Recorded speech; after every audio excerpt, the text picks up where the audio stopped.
Chapter 633. When the curtain of night was about to descend, Ji Tianqing found Su-er's hiding place. Last night, Su had sent people to post over 60,000 notices in the city. After finishing this matter, she found an old courtyard in the northern part of the city and hid there. Today, Central Continent City was abuzz with activity. She hid in the courtyard the entire day, silently waiting for news. When Ji Tianqing found her, she was first filled with shock and disbelief. However, she quickly calmed down, roughly guessing the reason. I hid so well, how could Ji Tianqing find me so quickly? It seems like he still doesn't trust me enough, he definitely left some kind of imprint on my body. Or perhaps, his influence is extremely great, so he could easily find my tracks. Regardless of the result, it made Su-er feel a bit of restraining fear towards Ji Tianqing's methods. Ji Tianqing saw that her attitude was a bit vigilant and restraining fear, so he went straight to the point.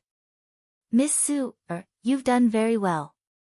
Right now, the citizens of the city are all discussing the Duanmu family and the Duanmu Feiyu. You've already fulfilled your promise, so it's not convenient for you to continue staying in Central Continent City. The Duanmu Feiyu will quickly find out that it was you who did it. When the time comes, they will definitely hunt you down and kill you. However, don't worry, I will think of a way to send you out of the city to a safe place. Su-er was also secretly thinking about how to quietly escape Central Continent City. When she heard Ji Tianqing say this, she hurriedly bowed and expressed her thanks.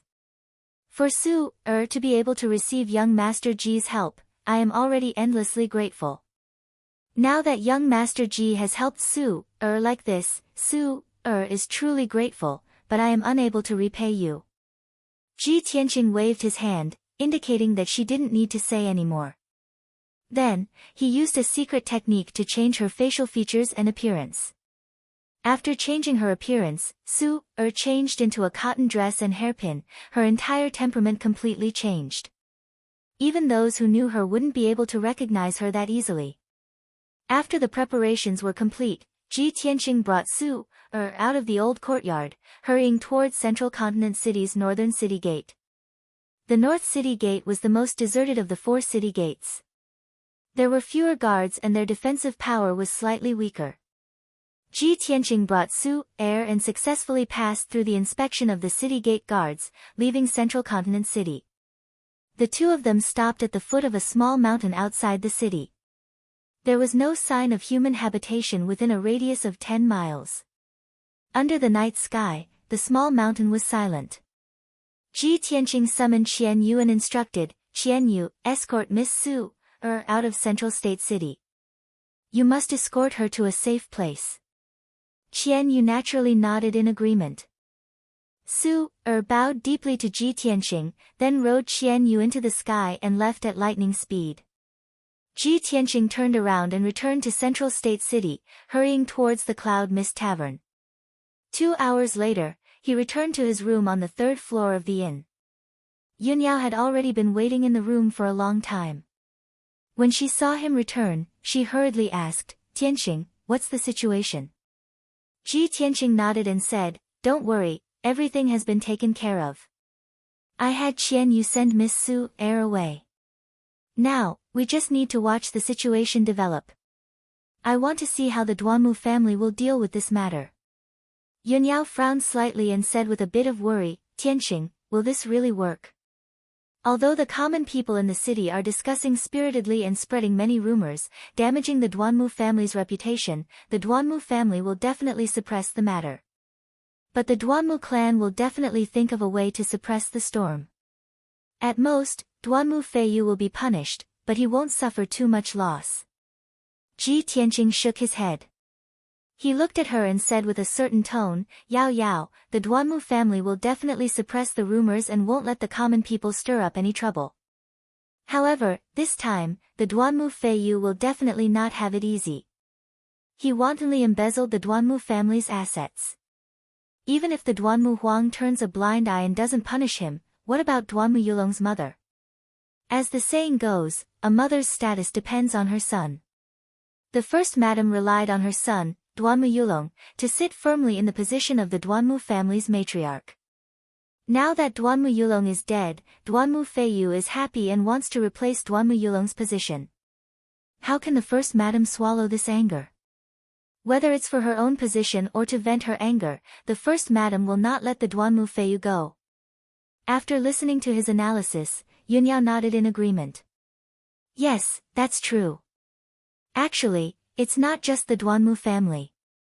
All the great families have this kind of problem. In order to fight for power and fame, brothers turn against each other and the madams of each branch scheme against each other. Even the maids and servants have to form cliques and suppress each other.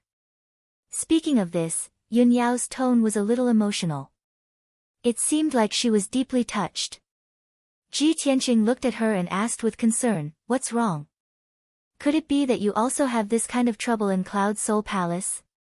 Yunyao nodded and said, "Cloud Soul Palace is not an immortal's cave abode. Of course, it's not an exception. However, I have always kept a respectful distance from scheming against each other. Those things are handled by my mother. Also, I rarely stay in Cloud Soul Palace.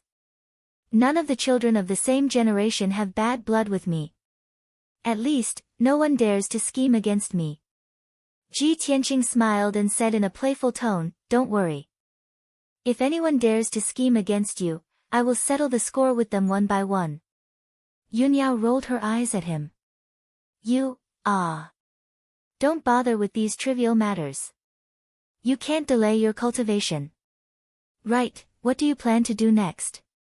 Ji Tianqing stopped joking and said seriously, "I will continue to stay in the city and observe the situation.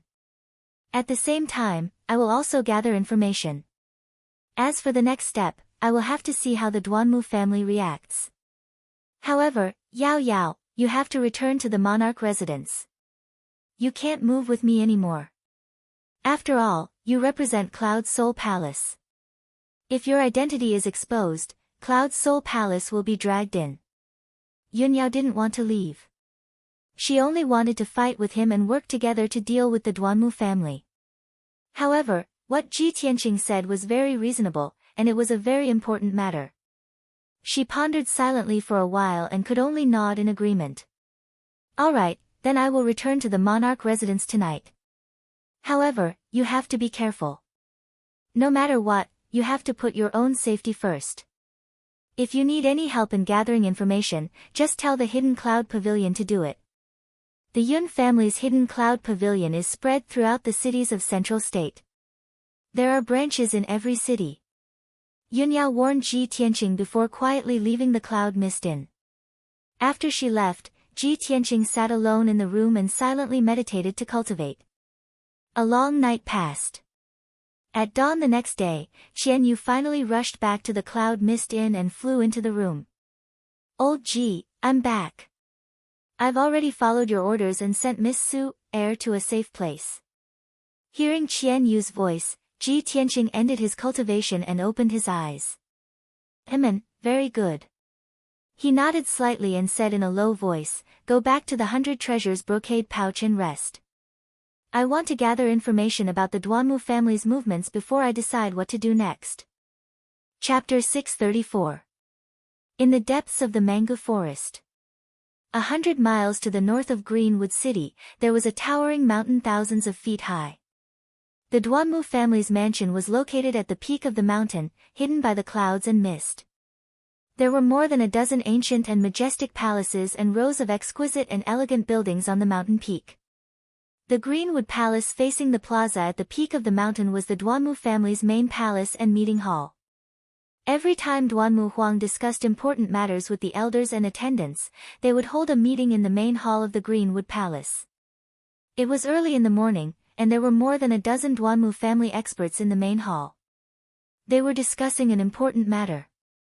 Sitting on the main throne in the main hall was a skinny middle-aged man with a goatee.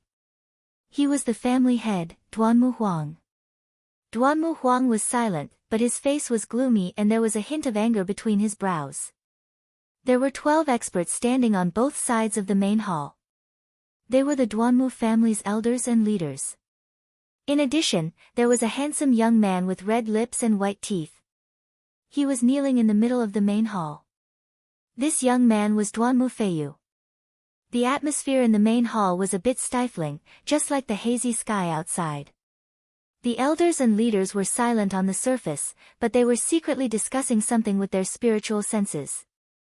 At this time, Duanmu Huang picked up a notice with over 1,000 words on it from the table in front of him.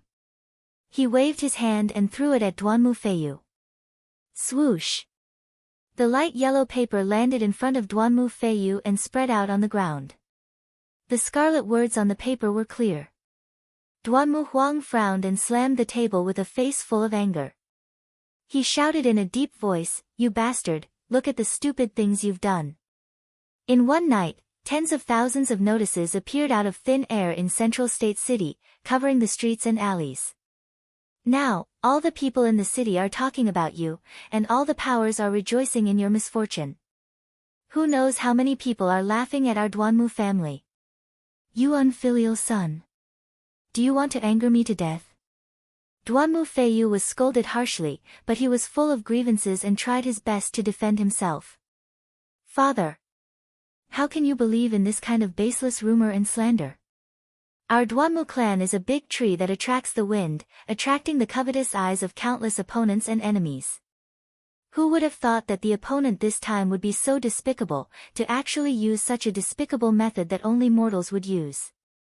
Before he could finish, Duanmu Huang shouted again, "Shut up! You bastard, don't you know what you've done wrong? Your elder brother was killed by Ji Tianqing, and his corpse hasn't even turned cold yet. You haven't even taken your revenge, yet you're indulging in debauchery outside. Where's your decency?" Duanmu Feiyu hurriedly explained, "Father. Big brother was killed, and I hated that little bastard Ji Tianqing very much. I wished I could cut him into pieces. But didn't you hand this matter over to the elders to handle?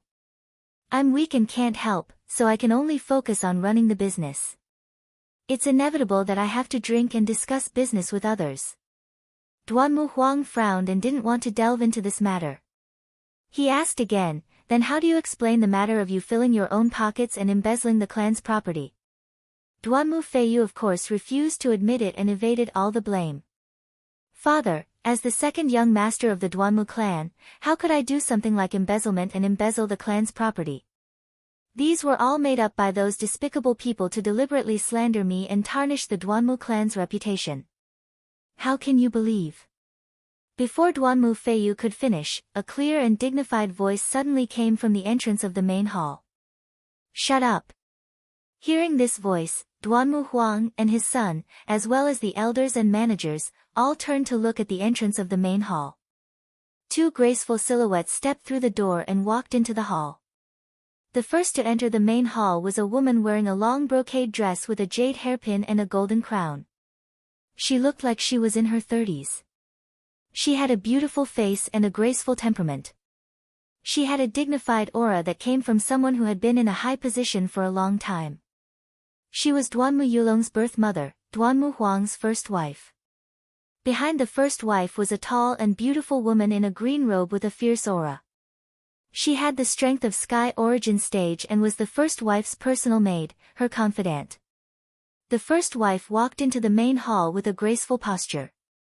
Her exquisitely made-up face was filled with sorrow and pain. She walked to the middle of the main hall and bowed to Duanmu Huang. She said in a sorrowful voice, "Master, Feiyu has gone too far this time.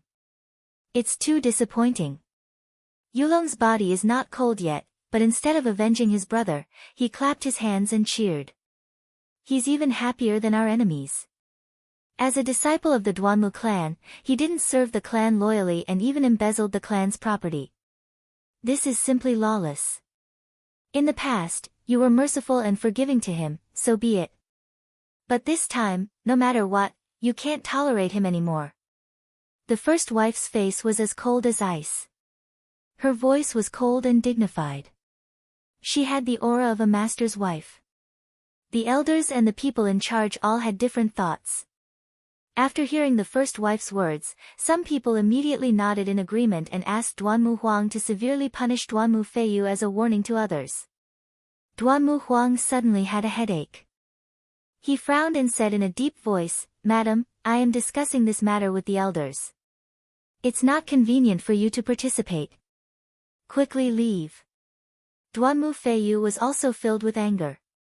He was so angry that the veins on his forehead bulged. He wanted to strangle the first wife. However, in front of Duanmu Huang and the elders, he didn't dare to show any anger or hatred. He could only pray in his heart that his father would chase the first wife away so that she wouldn't stir up trouble here. However, how could the first wife be willing to leave? She looked at Duanmu Huang with disappointment and said in a sorrowful voice, "Master, are you really going to protect Duanmu Feiyu? It's just as the rumors say. After Yulong passed away, you will have to find another successor. I, as the master's wife, will become dispensable. Since that's the case, why don't you just give the order to demote me to a concubine and promote the second wife to the master's wife?" The first wife's tone was truly heartbroken and disappointed. She looked as if she had nothing left to live for. Duanmu Huang immediately frowned and shouted in a deep voice, "Nonsense. This matter hasn't been investigated yet. I am discussing it with the elders. Why are you interfering?" He looked at the first wife's servant and ordered, "Qing Zhu, immediately take the first wife back to her room to rest." However, Qing Zhu was unmoved. The first wife took out a stack of account books and files from her sleeves and said with a cold smile, "Master, I already guessed that you would be kept in the dark by Duanmu Feiyu and believe that he is innocent. Therefore, I have already sent people to investigate the evidence of Duanmu Feiyu embezzling the family's properties." There were 6 books of accounts and files. Every single property that Duanmu Feiyu had embezzled over the past few years was recorded clearly in the books. Chapter 635. When First Madam's voice fell, the entire hall fell silent. Everyone's expression changed as they looked at First Madam with complicated expressions. Duanmu Huang's brows were tightly knitted together as he stared at the account books and files on the table. He didn't reach out to take them. He understood First Madam's personality and methods very well. Since she had boldly barged into the hall and dared to take out the evidence in front of everyone, she must have absolute confidence. He didn't need to look at the account books and files to know that there must be irrefutable evidence. It was obvious that First Madam had seized this opportunity and wouldn't give Duanmu Feiyu a chance to turn the tables. The elders and leaders on both sides of the hall were exchanging glances and secretly communicating with each other through voice transmission.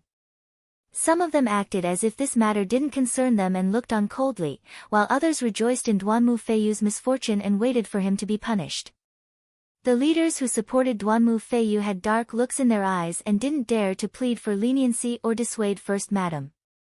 Duanmu Feiyu's face was deathly pale as he glared angrily at First Madam's back. His eyes were burning with rage. First Madam had criticized him in the past, but she had only reprimanded him verbally and hadn't really done anything to him. He had never imagined that First Madam would be serious this time and investigate his crimes so quickly. She wanted to kill him in one move. At this moment, Duanmu Feiyu finally realized what kind of scheming, power, and methods First Madam, as the matriarch of the clan. 10 breaths of time passed, but the hall was still silent. Duanmu Huang had no choice but to express his stance. He picked up the account books and files on the table and flipped through a few pages symbolically. The contents of the records were each more shocking than the last. His expression grew darker and darker until it was as cold as ice. Bang! Duanmu Huang slammed the account books and files on the table and looked angrily at Duanmu Feiyu. He cursed in a low voice, "You unfilial son. You're so disappointing." His heart was filled with rage, but more than that, he was exasperated at the fact that he had failed to live up to his expectations. He hated Duanmu Feiyu for being unambitious, greedy for pleasure, and committing crimes. Moreover, he was unbearably stupid, without scheming or shrewdness. He didn't even know that he had been schemed against. Duanmu Feiyu didn't dare to quibble anymore. He quickly knelt on the ground and kowtowed, begging for mercy, "Father. I know I was wrong. When I was young and frivolous, I did indeed do many wrong things. However, please give me a chance to turn over a new leaf. I will definitely turn over a new leaf and turn over a new leaf." Before he could finish, Duanmu Huang interrupted him and ordered in a deep voice with an expressionless face, "Duanmu Feiyu, I can ignore all the crimes you commit outside, including murder and arson. But as my son, you've stuffed your own pockets and embezzled the family's assets and resources. This is an unforgivable crime. I will definitely not protect you. Today, I will punish you according to the family rules. From today onwards, I will take back all the power you have in your hands and remove you from your position. I punish you with 90 lashes and send you to the reflection cliff at the back of the mountain to reflect on your mistakes for a year. In addition, you are not allowed to interfere with the family's businesses for 5 years." After announcing the punishment, Duanmu Huang stared at Duanmu Feiyu and shouted with a dignified expression, "Later, you will go to the punishment hall to receive your punishment. If you dare to complain, the number of lashes will be doubled." Duanmu Huang's punishment for Duanmu Feiyu could not be considered heavy, but neither could it be considered light. 90 lashes, 1 year of reflection, 5 years of not being allowed to interfere with the family's businesses. These were all insignificant punishments. The real punishment that caused Duanmu Feiyu to fall from the clouds to the abyss and lose his power and status was the removal of his position and power. In the past, he was the second young master of the Duanmu family and controlled the businesses of more than 20 cities. He had great wealth and power in his hands and many powerful people under his command. But from today onwards, he could only be an idle young master and obediently stay at home to cultivate. He would never be able to stir up trouble again. After everyone heard Duanmu Huang's punishment, they all revealed complicated expressions. First Madam had achieved her goal, so of course she was satisfied. She bowed to Duanmu Huang and said, "Master is indeed fair and just. Such a decision is enough to convince everyone." After she finished speaking, she bowed to Duanmu Huang and left the main hall with Qing Zhu. Some of the elders and leaders rejoiced in Duanmu Feiyu's misfortune, while others secretly sighed. However, no one dared to oppose Duanmu Huang's decision, and no one pleaded for Duanmu Feiyu. Duanmu Feiyu knelt in the main hall with a pale face. His heart was filled with anger and despair, and his whole body trembled. But what was done could not be undone.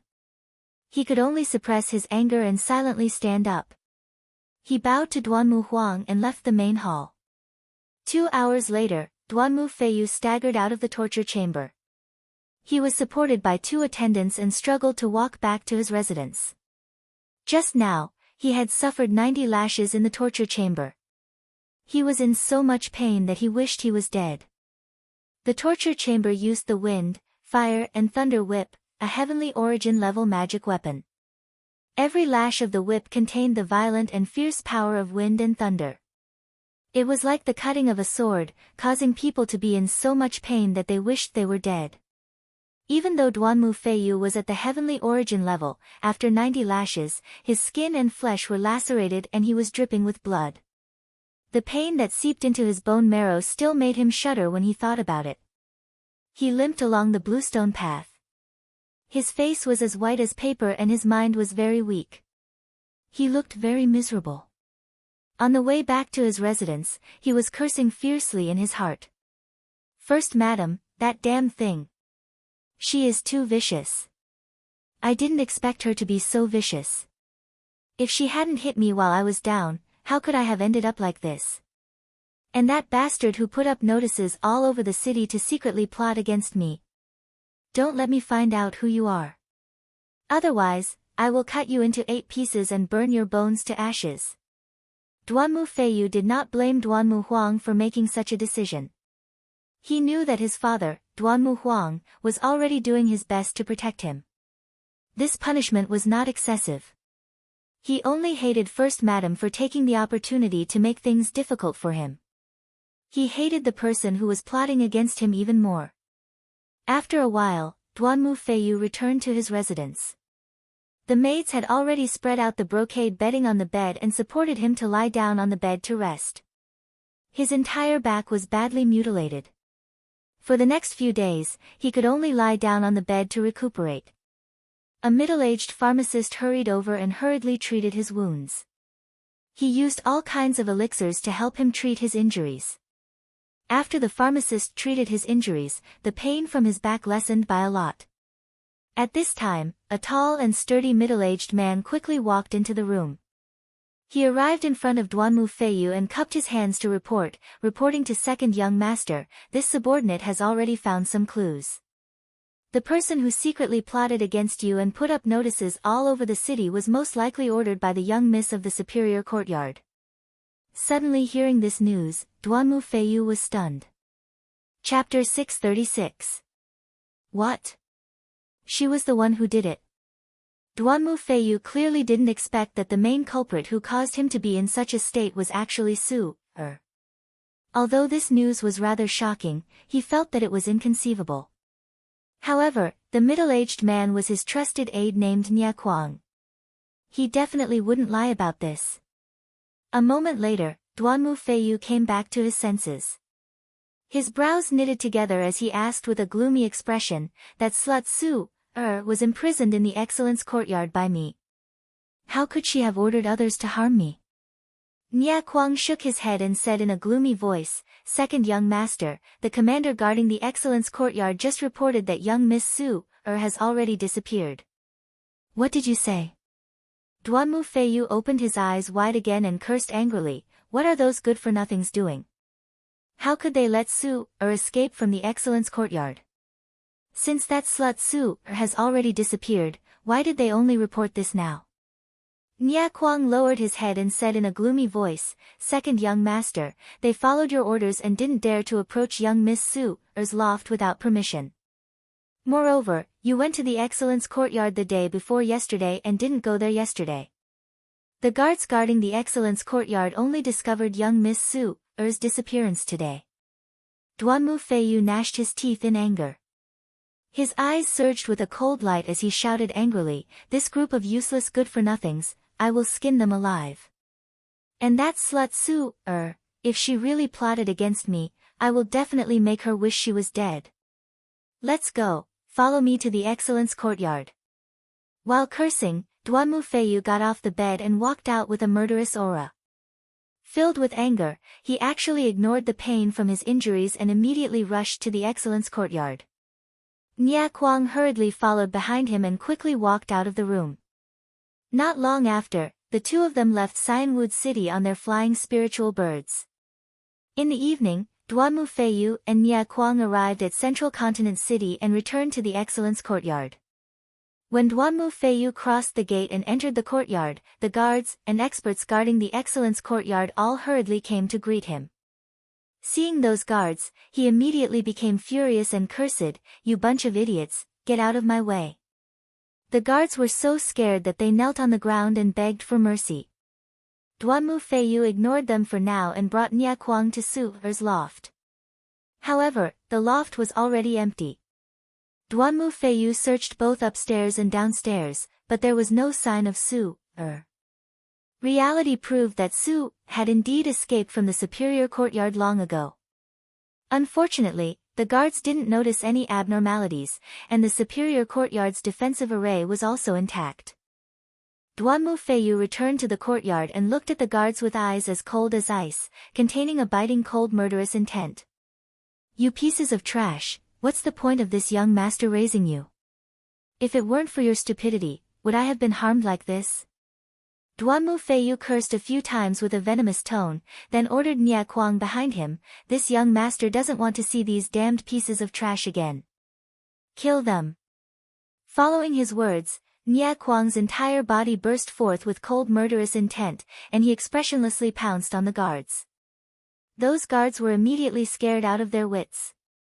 Some wept bitterly and begged for mercy, some fled in horror, and some resisted in despair. However, these guards were only at the origin core stage. How could they block Nia Kuang, who was at the 4th level of Sky Origin stage? Following a series of muffled bangs and screams, several corpses immediately appeared in the courtyard. Several pools of blood and severed limbs were scattered on the ground, and the air was filled with the thick stench of blood. The remaining guards who fled in panic didn't manage to escape from the superior courtyard. After all, the entire courtyard was enveloped by the Sky Origin Great Formation. They simply couldn't escape. The commotion and aftermath of the battle in the courtyard also wouldn't spread. Not long after, Nia Kuang killed all the guards and returned to Duanmu Feiyu's side, his body covered in blood. Second young master, everything has been taken care of. Nia Kuang cupped his hands in salute and reported in a low and cold voice. Duanmu Feiyu didn't pay attention to him. His eyes were gloomy as he looked outside the gate, and the corners of his mouth hooked up into a cold smile. He muttered to himself, that bitch, so what if she escaped from the superior courtyard? Did she really think she could escape from this young master's palm? After he finished speaking, he waved his hands and used a secret technique to sense the aura and location of the Golden Moon magical bracelet. After about half an hour, Duanmu Feiyu found the result of his probing, and immediately revealed a trace of murderous intent. Humph! You actually escaped from Continent Center City? Since you've already chosen a place to bury your bones, this young master will send you to your death. After he finished speaking, Duanmu Feiyu left the superior courtyard with Nia Kuang, and rushed as fast as lightning to the southern city gate. After an hour, the two of them passed through the city gate and left Continent Center City, continuing to fly towards the mountain range in the south. Duanmu Feiyu had just discovered that the aura of the Golden Moon magical bracelet was in a mountain range in the southern suburbs of Continent Center City. The two of them flew for 50 li in the mountain range, and arrived at the peak of a 1,000 zhang tall mountain. Duanmu Feiyu stood in the sky, looking down at the majestic mountain below, and coldly shouted, "It's here." He landed on the mountain peak with Nia Kuang, and once again used a secret technique to search for traces of the Golden Moon magical bracelet. After 100 breaths of time, Duanmu Feiyu sensed the exact location of the Golden Moon magical bracelet. It was about 2 li in front of him. He hurriedly rushed over with Nia Kuang. Whoosh! Whoosh! The two of them passed through the forest as fast as lightning, and after flying for 2 li, they arrived at the cliff of the mountain peak. As soon as Duanmu Feiyu flew out of the dense forest, he saw a wide grassland in front of him, and at the end of the grassland was a cliff. At the edge of the cliff, where clouds and mist rolled, stood a tall and straight young man, quietly gazing at the sea of clouds. Duanmu Feiyu was immediately stunned. He frowned as he looked at the back of the young man, and a look of astonishment appeared on his face. He clearly sensed that the aura of the Golden Moon magical bracelet was coming from that white-robed young man. However, he didn't recognize that white-robed young man, and he also didn't understand why the Golden Moon magical bracelet wasn't with Su-er. At this moment, the white-robed young man turned around, and a cold smile appeared on his handsome face. He said in a mocking tone, "Duanmu Feiyu, I've been waiting for you for a long time." Hearing this, Duanmu Feiyu's expression immediately changed, and his eyes flashed with intense vigilance and wariness. "Who are you?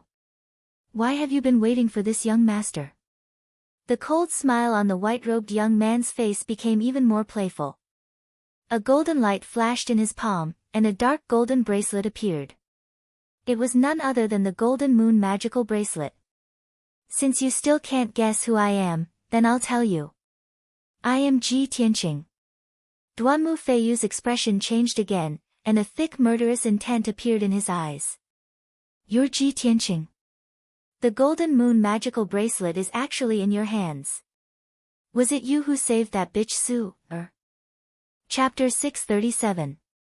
Duanmu Feiyu wasn't an idiot. When he heard the words Ji Tianqing and saw the Golden Moon magical bracelet in Ji Tianqing's hand, he understood everything. Previously, he was still very doubtful. With Su-er's strength, it was impossible for her to escape from the superior courtyard. She also didn't have the guts to plot against him. Now, he finally understood that Ji Tianqing was the main culprit. Ji Tianqing admitted it very straightforwardly. He sneered and said, "Hee, looks like you're not too stupid." Duanmu Feiyu frowned as he looked at him. His eyes were cold and filled with dense killing intent. "Humph, you little bastard. You're really despicable and shameless. You actually used that slut Su-er to plot against me." Ji Tianqing didn't get angry at all. He said with a mocking sneer, "What's a little trick to deal with a bastard like you who doesn't shrink from any crime?" Moreover, killing a bastard like you is also helping the people and helping Tianqing get rid of a scourge. Duanmu Feiyu immediately grinned and sneered with disdain. He. Ji Tianqing, you want to kill me? You're really a toad yawning. What big words. I was just about to send people to deal with you and avenge my big brother. I didn't expect you to deliver yourself to me. You don't know the difference between life and death. If I don't tear you to shreds today, how can I live up to your arrogance? Hearing Duanmu Feiyu's words, Ji Tianqing didn't get angry. Instead, he laughed and said with disdain, Duanmu Feiyu, the arrogant and ignorant one is you. Even your big brother Duanmu Yulong died under my sword. With your strength, you dare to say that you want to take my life? Are you worthy? As he spoke, Ji Tianqing's body emitted a strong self-confidence and domineering aura. Duanmu Feiyu's face immediately stiffened and his heart thumped. If he was in the Duanmu clan or in the central continent city, he could mobilize dozens of Sky Origin stage cultivators with a single word and easily kill Ji Tianqing. However, he wasn't in the central continent city right now. There was only Sky Origin stage 4th layer Nya Kuang by his side. If they really fought, the situation wouldn't be good. Thinking about this, Duanmu Feiyu's expression became serious and a trace of regret appeared in his heart. Damn it! I was so angered by that slut Su, that I lost my head and actually came out of the city so recklessly. Ji Tianqing, that little bastard, not only did he not hide after killing my big brother, he even dared to take the initiative to plot against me. He wants to kill me, what should I do? Duanmu Feiyu was thinking about how to escape, but he didn't look scared. He shouted with a murderous look, Ji Tianqing, no matter how powerful you are only at the 3rd level of Sky Origin stage. Do you think you can defeat the two of us? Stop dreaming. Prepare to die. While shouting angrily, Duanmu Feiyu took out a dark cyan treasured saber. He unleashed all of his power and slashed at Ji Tianqing. Sky-sweeping waves. The Sky Origin stage dark green treasured saber emitted a dazzling blue light. It condensed into 4 huge saber lights that were 30 meters long and slashed at Ji Tianqing's head. In an instant, the grass within 100 meters was covered by the blue light. The air was filled with bone-chilling coldness. While Duanmu Feiyu was attacking, Nya Kuang had already held his 2 mountain-splitting axes. He roared with a murderous aura and used his ultimate killing move. He used all his strength. His body expanded to twice its original size. His whole body was emitting a violent murderous aura. Moon-shattering slash. Nya Kuang waved his black mountain-splitting axes and fiercely slashed out 6 fierce golden axe shadows. Suddenly, Ji Tianqing's figure was covered by the saber lights and axe shadows. He was like a small boat in a huge wave that could capsize at any time. Although Nya Kuang and Duanmu Feiyu were not as strong as the princes of the imperial residence, they still had the power to split mountains and rivers. They could not be underestimated. At this critical moment, Ji Tianqing was shrouded by the saber lights and axe shadows. But he did not panic. He condensed a shield of true ether to protect himself. Then, he used his ultimate skill. Golden Slash. A huge golden sword light that was 80 meters long appeared. It carried a terrifying power that could split heaven and earth. It slashed at the saber lights and axe shadows in the sky. Bang! Bang! Bang! The sword light and the axe shadows collided. There was a deafening sound that resounded in the sky and spread for dozens of miles. Suddenly, the saber lights and axe shadows exploded and turned into thousands of pieces that scattered in all directions.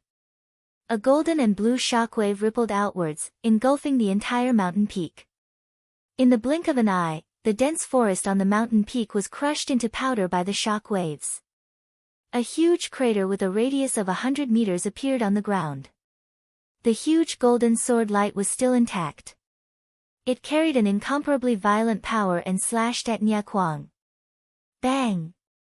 Nya Kuang was sent flying by the sword light. The mountain-splitting axes in his hands also flew out. He was still tumbling in the air when he opened his mouth and spat out blood and screamed in pain. His true ether shield was shattered by the sword light. A huge long and narrow wound appeared on his chest, revealing the white bones inside. Dark red blood gushed out like a tide and sprinkled down from the sky. Duanmu Feiyu had long expected that he and Nia Kuang were no match for Ji Tianqing. They were bound to lose this battle. Therefore, when he was sent flying and saw Nia Kuang heavily injured, he turned and ran without hesitation. Ji Tianqing, you bastard, just you wait. As long as I escape back to Central State City, I will mobilize all the Heaven Origin stage experts to kill you. I will skin you alive and tear out your tendons. Duanmu Feiyu cursed bitterly. He flapped his true ether wings with all his might and flew across the sky like a stream of light, escaping towards Central State City. On the devastated mountain peak, Ji Tianqing was still fighting with Nia Kuang. After Nia Kuang fell to the ground with heavy injuries, he had just climbed up from the ruins when he saw Ji Tianqing use another ultimate skill, releasing flames that covered the sky and earth. Scorching Sun Fire. Following Ji Tianqing's angry roar, the scarlet flames that covered the sky suddenly condensed into a fireball the size of a palace. The fireball was condensed and floated high in the sky, emitting an incomparably terrifying heat. It was really like a scorching sun.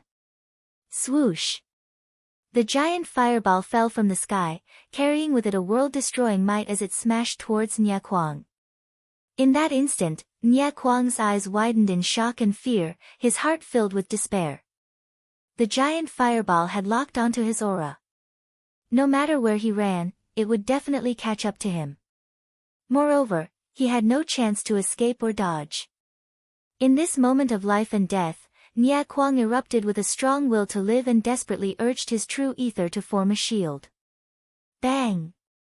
In the next moment, a huge fireball that was as hot as the sun came crashing down and smashed into him, smashing him into the ruins. An earth-shaking explosion spread out for dozens of miles, fiercely reverberating through the mountains. The entire 10,000-foot-tall mountain peak was blasted apart, collapsing with a loud bang and sending dust into the air. Chapter 638. Nia Kuang was only Duanmu Feiyu's trusted guard, an ordinary cultivator of the 4th level of Sky Origin stage. Even Duanmu Yulong couldn't block Ji Tianqing's attack.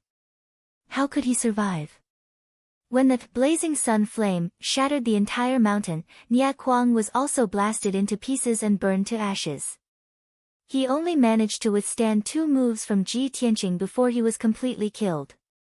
The loud explosion was still echoing. Dust was still flying in the air. The raging fire covered an area of 10 miles and dyed half of the sky red. By this time, Ji Tianqing had left the fire and the ruins. He flapped his golden wings and flew across the sky like a shooting star, chasing after Duanmu Feiyu.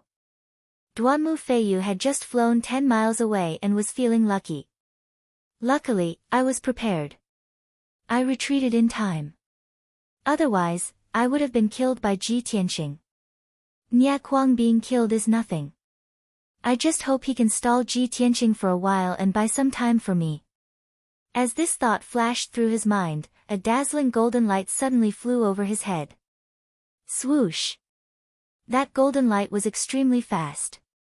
In the blink of an eye, it was more than 1,000 meters away from him and stopped in the sky. A tall and straight figure in a white robe appeared. Duanmu Feiyu's face froze and his heart sank to the bottom. Ji Tianqing, that little bastard. How can he be so fast? Where is that trash Nia Kuang? Was he killed by Ji Tianqing? Duanmu Feiyu was terrified. He had no choice but to stop and stare at Ji Tianqing with an ugly face. Ji Tianqing stood in the sky 200 meters away from him. He sneered and said, Duanmu Feiyu, since I have lured you out, I will not let you go back. Don't dream of going back to the city to get reinforcements. Just accept your death obediently. Duanmu Feiyu's brows were tightly knitted. There was some fear in his heart as he shouted, Ji Tianqing. Although you killed my big brother, I have no enmity with you. Why do you want to kill me? Ji Tianqing curled his lips and said with a cold smile, no enmity between us. I already have a blood feud with your Duanmu clan, so it's impossible for your Duanmu clan to let me off no matter what. Do you dare to deny that your father did not plan to assassinate me? Moreover, even if there is no enmity between us, I will still kill you. Just treat it as a punishment for evil, and on behalf of Tianqing. Duanmu Feiyu was immediately filled with grief and indignation. She was so angry she almost spat out blood. Ji Tianqing, this place is only 30-something li away from Central State City. If you dare kill me, you will definitely alarm countless experts in the city. By then, when the experts of my Duanmu clan arrive, you will be dead for sure. Ji Tianqing sneered coldly, ha, since you still want to be lucky and wait for the experts of your Duanmu clan to come and save you, why don't we give it a try? I will let you know that even if the experts of your Duanmu clan come to save you, it will be useless. Nobody will be able to save you. As he spoke, his body was glowing with golden light. Sword intent shot up to the sky as he was about to launch an attack. Duanmu Feiyu was completely helpless. Her heart was filled with despair. He knew clearly that even if the Sky Origin Stage cultivators of Central State City were alerted and came to his rescue, it would still take some time.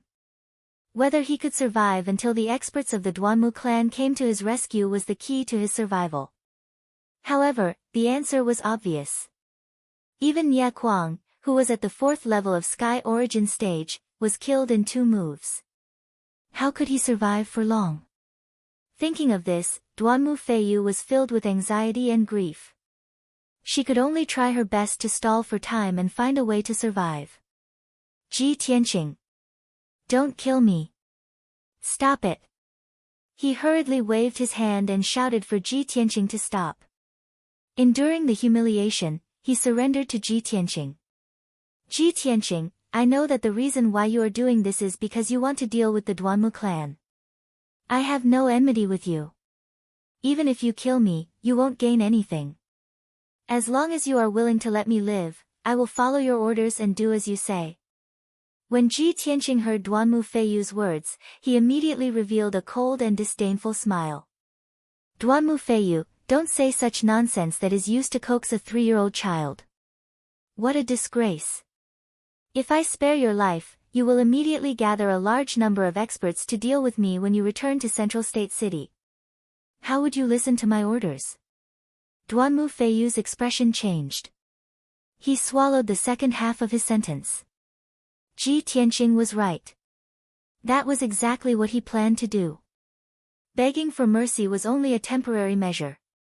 As long as he returned to Central State City, he would definitely crazily retaliate against Ji Tianqing. Duanmu Feiyu's lie was instantly seen through by Ji Tianqing. He hurriedly explained, Ji Tianqing, I can tell you a secret of the Duanmu clan to show my sincerity in begging for mercy. This information is a core secret of our Duanmu clan.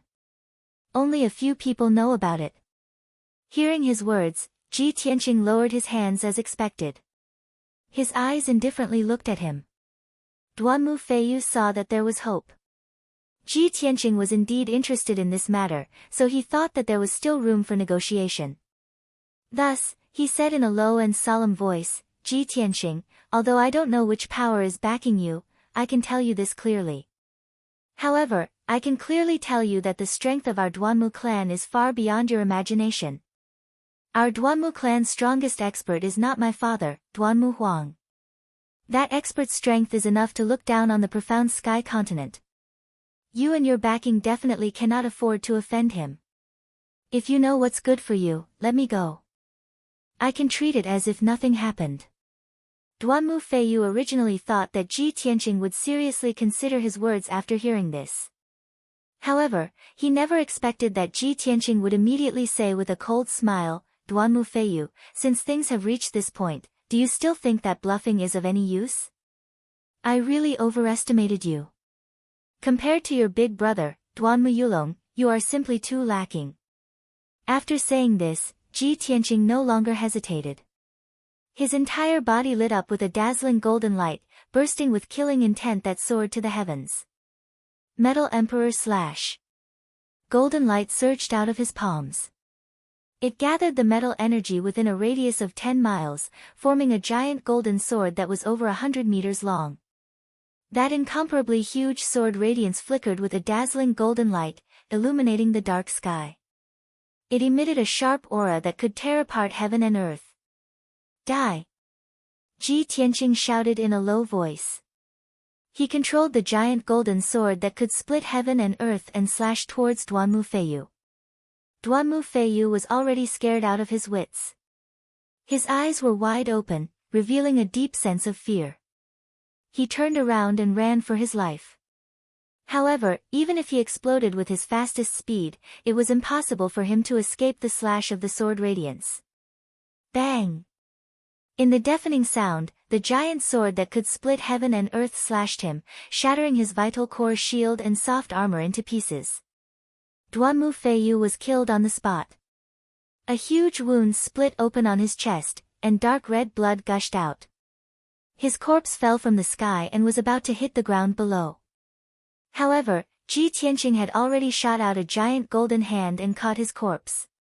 Chapter 639. Ji Tianqing carried Duanmu Feiyu's corpse and flew across the dark sky as fast as lightning, leaving the southern outskirts mountain range. He did not return to Central State City. Instead, he rode Qianyu and flew southeast as fast as a ray of light. At this time, some Sky Origin stage experts in Central State City noticed the commotion in the southern outskirts mountain range and hurried over. However, when they entered the southern outskirts mountain range, they could only see collapsed mountains and ruins covered in cracks. They did not know who had fought here. The night passed quickly. At dawn the next day, Ji Tianqing passed through the famous Mangu forest and entered Greenwood City. At this time, the sky was still dark. The entire Greenwood City was still in a deep sleep and was very quiet. Ji Tianqing crossed Greenwood City and arrived at a mountain peak 100 miles north of the city. He quietly arrived at the peak of the mountain. The Duanmu mansion at the peak of the mountain was shrouded in a thick morning fog, faintly discernible. He did not enter the Duanmu mansion's palace. He hid in the dark and observed for a while. Then, he threw Duanmu Feiyu's corpse on the square in front of the main hall and quietly left. His movements were very fast and stealthy. He avoided several patrolling guards. No one knew what he was doing. Not long after he left, a group of patrolling guards passed by the square and found the corpse. 9 guards in green armor immediately surrounded the blood-soaked corpse when they saw it. When they recognized the corpse as Duanmu Feiyu, they were stunned on the spot. Their faces were full of shock. They did not dare to believe that the noble second young master, who was in high spirits 2 days ago, had turned into a cold corpse today. After the guard captain came back to his senses, he told the guards to look after the corpse and not to touch it. He hurriedly ran into the main hall to report the news. Not long after, the guard captain guarding the Greenwood main hall was alarmed. He hurriedly led a group of guards to the square. Then, the news spread through the Duanmu mansion, waking up countless people. Cries of surprise sounded in the various palaces, breaking the silence of the morning.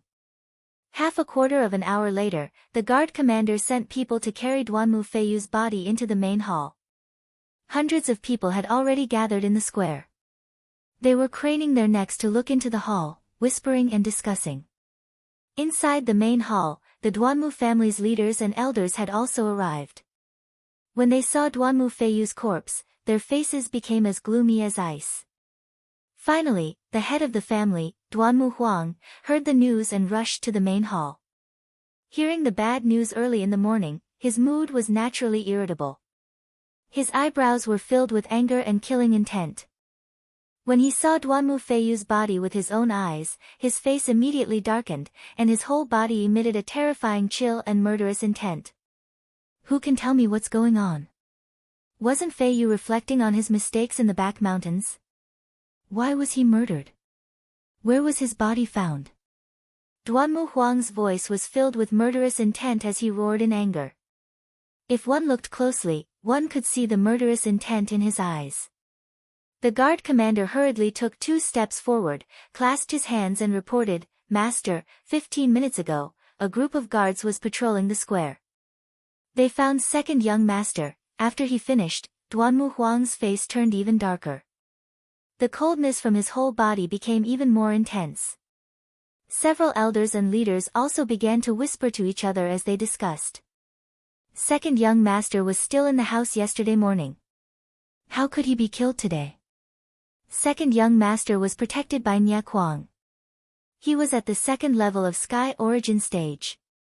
How could he be killed so easily? I wonder where Fei Yu was killed. Was it in the house? Greenwood City? Or somewhere else? Who was the one who did this? How could they kill Fei Yu at this critical moment? I'm afraid second madam is going to make a scene. Duanmu Huang thought for a while with a gloomy face. Then he ordered in a deep voice, "Men, go to second young master's house. Find out if second young master was in the house last night. Where did he go? Send men to find Nia Kuang. I want to see him if he's alive. I want to see his body if he's dead. Also, keep this secret for now. Don't let it spread out. We can't let second madam know." Even though his son was killed, Duanmu Huang was so angry that he almost broke his teeth. However, he was still able to keep calm. Soon, he figured out the key to this matter. He arranged his men methodically and sent them to investigate. Unfortunately, before he could finish his words, a figure barged into the hall. It was a woman in a long silk dress. She looked elegant and beautiful. She was even younger and prettier than the first madam. She was Duanmu Feiyu's mother, the second madam of Duanmu Huang's family. At this moment, the second madam had just heard the bad news of Duanmu Feiyu's death. Her face was as white as paper, and she looked as if she had lost her soul. She stumbled into the hall, ignoring the presence of Duanmu Huang and the other elders. She threw herself onto Duanmu Feiyu's body and started bawling. "Fei Yu. My son, you died so miserably. Which damned bastard actually killed you? Fei Yu. Wake up and take a look at your mother." The atmosphere in the hall was already cold and stifling. When the second madam's heart-wrenching cries rang out, everyone's hearts tightened and their bodies turned cold. Duanmu Huang looked at the second madam's heartbroken appearance. He wanted to comfort her, but he didn't know what to say. After a moment of silence, he could only say, "Men, bring second madam back to her room to rest." Two maids immediately entered the hall and supported the second madam by her arms. They were about to bring her out of the hall. The second madam cried with tears and snot flowing down her face. She tried her best to shake off the two maids. Her eyes were red as she looked at Duanmu Huang. Her voice was hoarse as she cried, "Master, our son was killed. How can I still rest? Fei Yu was my life. Now that he's dead, I don't want to live anymore." Duanmu Huang quickly comforted her, "Madam, calm down. I'm sending people to investigate. I'll definitely get to the bottom of this. No matter who did it, if they dared to kill my son, Duanmu Huang, I'll make sure they die without a burial ground. Madam, don't be too sad. Go back and rest. I'll handle this matter." However, the second madam didn't listen to his comforting words. She sneered as if she had gone crazy. "Get to the bottom of this? What's there to investigate? Who wanted to kill Fei Yu? Don't tell me everyone doesn't know. Her son was killed, so she couldn't bear to see me living well. She thought of ways to deal with Fei Yu and caused my son's death as well. The first madam's heart is so vicious. She's simply inhumane." As soon as she said that, the entire hall was shocked. Everyone's expression changed. Duanmu Huang's pupils contracted. He quickly shouted, "Shut up. Don't talk nonsense here." The second madam only had one son, Duanmu Feiyu. Now that Duanmu Feiyu was dead, she was already disheartened. She no longer had any scruples. She screamed hysterically, "What? Did I say something wrong?" Ever since Duanmu Yulong died, the first madam has been targeting Fei Yu. The day before yesterday, she even took out the evidence of Fei Yu's crime and wanted to kill him. This morning, my son Fei Yu died. How can there be such a coincidence in this world? If it wasn't her, who else could it be? Chapter 640. The heartbroken second madam was crying and making a fuss in the Greenwood main hall. The pain of losing her son had caused her to lose her rationality and become unreasonable and crazy. Originally, she had been riding on the crest of success during this period of time. She had been favored because of the Duanmu Feiyu's status. Not long after, she would gradually replace the first madam and become the Duanmu family's mistress. However, before she could be happy for a few days, the Duanmu Feiyu had been killed. Although she did not know who the murderer was, she was certain that it was the first madam who did it. After all, the first madam was the most suspicious and had the most reason to kill the Duanmu Feiyu. The second madam was not the only one who thought this.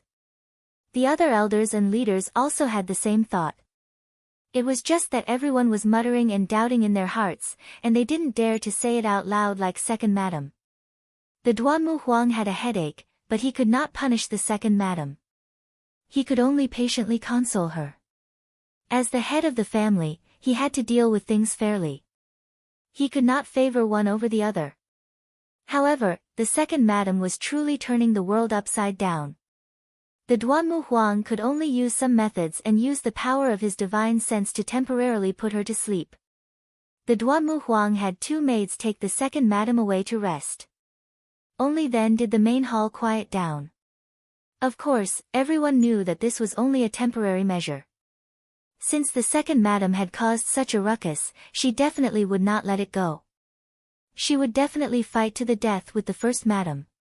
Not long after, the guard commander quickly returned to the main hall and respectfully reporting to family head, this subordinate has already gone to the second young master's residence and interrogated the guards and servants. Yesterday, the second young master was not in the residence. He took Nia Kuang out to handle some matters. It seems that he went to Central State City. The Duanmu Huang frowned and said in a low voice, "This unfilial son. This lord had him go to the reflection cliff and reflect on his mistakes. He actually dared to go to Central State City. Could it be that Fei Yu was killed in Central State City? Why would his corpse appear in the plaza?" Even with the Duanmu Huang's wisdom, he could not understand what was going on. After pondering for a moment, Duanmu Huang ordered in a deep voice, "Send an order to Central Continent City. Have the Soul Herding Hall investigate immediately. We must find Nia Kuang." The guard commander cupped his hands and bowed. He turned around and left the hall to carry out his orders. Duanmu Huang continued to give orders, "Second elder, third elder, carry out your plan as soon as possible. You must kill that bastard Ji Tianqing as soon as possible and avenge Yulong. In a short span of 3 months, 2 of my sons were killed. This is a great humiliation to our Duanmu clan. If we don't get rid of our enemies as soon as possible, the other aristocratic families will definitely rejoice in our misfortune." The second elder and the third elder's faces were also filled with indignation. They hurriedly cupped their hands and saluted, indicating that they would definitely complete the task. After Ji Tianqing left Greenwood City, he flew across the sky at lightning speed and crossed the manga forest. Along the way, he looked down at the vast forest from high up in the sky. He saw many dangerous mountains and winding rivers. The forest that was shrouded in clouds and mist was filled with all kinds of strange flowers and fruits, as well as endless amounts of medicinal herbs. This natural herb garden with a radius of 100,000 miles was the biggest reason why the Duanmu clan had prospered for thousands of years.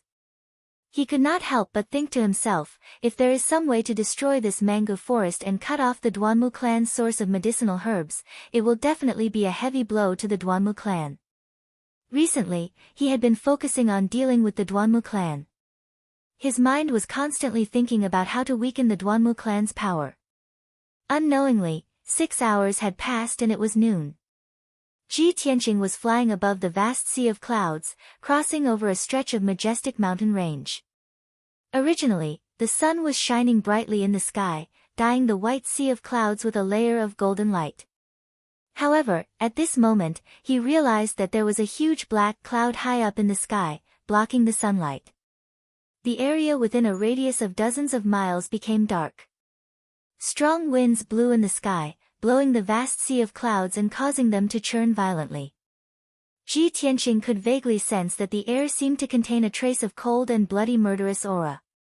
He immediately frowned and a look of suspicion and wariness flashed across his eyes.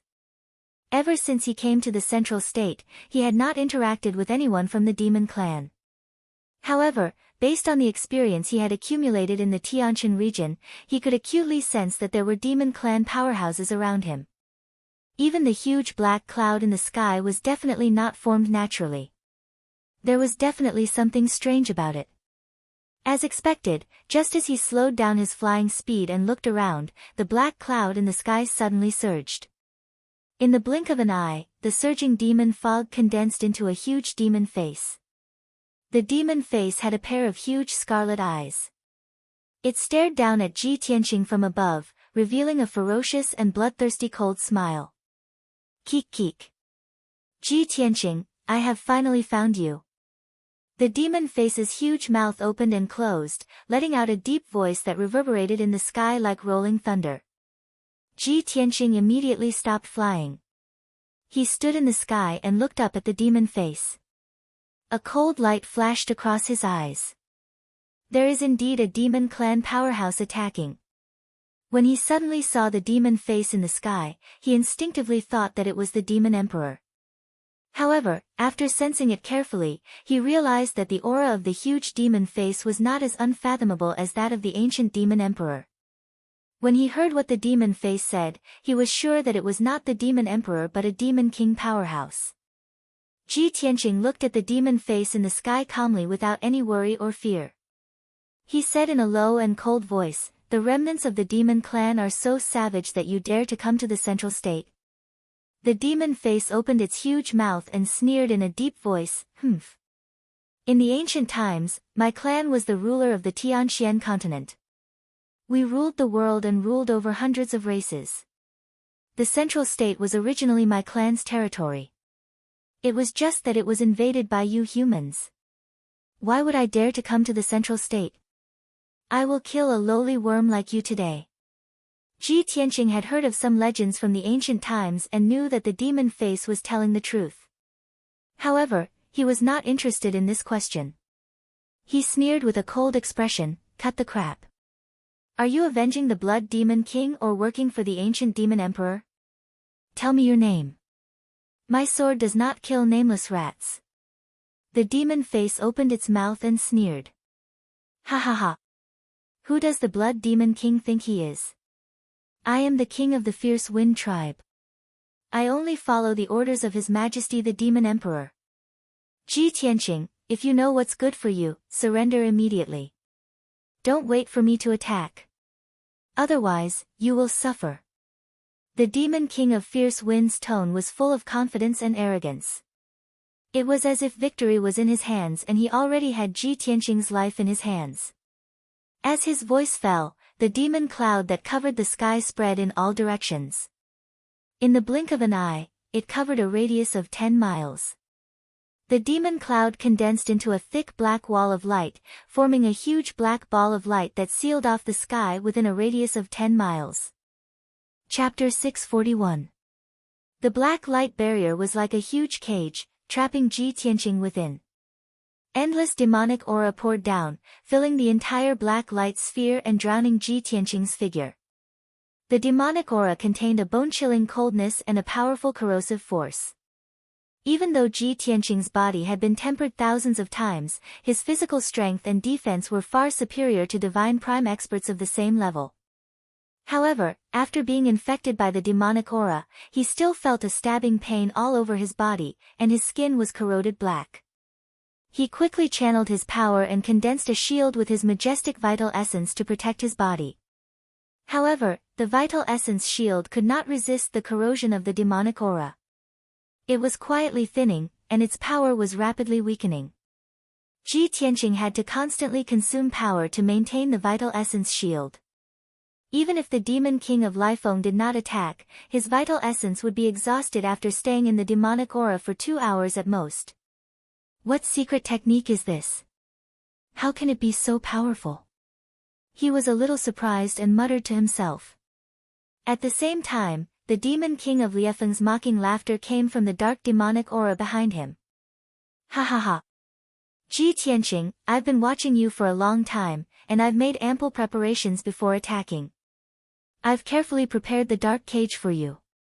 As long as you're trapped in it, there's no way you can escape. Are you panicking? Are you afraid? Don't worry, I'll let you slowly taste the pain and despair. Obviously, this dark area with a radius of 10 miles was the dark cage that the demon king of Liefeng had mentioned. This was a divine prime secret technique of the demons. It was extremely troublesome to perform, and it required the blood essence of hundreds of sacrifices, as well as a lot of resources. However, once the dark cage was successfully performed, its power was extremely terrifying. Ji Tianqing suddenly heard the demon king of Liefeng's voice. He subconsciously turned his head and looked behind him, his eyes sharp as he searched around. However, there was only endless darkness behind him. There was no one at all. Even if he used his spiritual sense to investigate, he could not find the demon king of Liefeng's body. As such, even if he wanted to resist, there was no way he could do it. Dark cage. I'd like to see how long your meticulously prepared secret technique can trap me. Ji Tianqing raised his eyebrows, his eyes revealing an unyielding fighting spirit. A cold light flashed in his palm, and a dark sword appeared out of thin air. It was the Black Dragon Sword. 9 Heavens Dragon Soars. Ji Tianqing abruptly unsheathed his sword and slashed out a 40-meter-long cold sword aura, fiercely hacking at the darkness ahead. The giant ice sword lit up with a dazzling sword light, bursting forth with an invincible and terrifying power. It cut through the shroud of the pitch-black demonic fog and slashed into the depths of the darkness. However, this sword slashed through the air and did not cut anything at all. In the blink of an eye, the cold and dazzling sword light was swallowed up by the darkness and disappeared. The dark prison was still intact, and there was no reaction at all. Seeing this scene, Ji Tianqing immediately frowned, and a trace of doubt flashed in his eyes. How could this be? I slashed down with my sword, but there was no reaction at all. Could this dark prison be a large array? Ji Tianqing vaguely felt that it was impossible to break the dark prison with a powerful sword technique. He quickly released his spiritual sense and carefully probed the surrounding situation, trying to find clues about the dark prison and find clues to crack the array. Unfortunately, he could not find any clues after observing for a while with his spiritual sense, nor could he see how the array was constructed.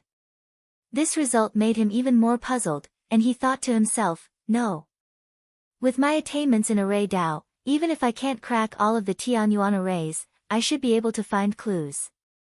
At least I can detect the existence of the array and sense the power of the array. The Demon King of Liefeng is also at the Tianyuan stage, and it's impossible for him to set up a soul-level array. If this dark prison is a Tianyuan array, I should be able to find clues. Could it be that this is not a large array? Just as Ji Tianqing was calmly analyzing, the Demon King of Liefeng's sneer came from the darkness behind him.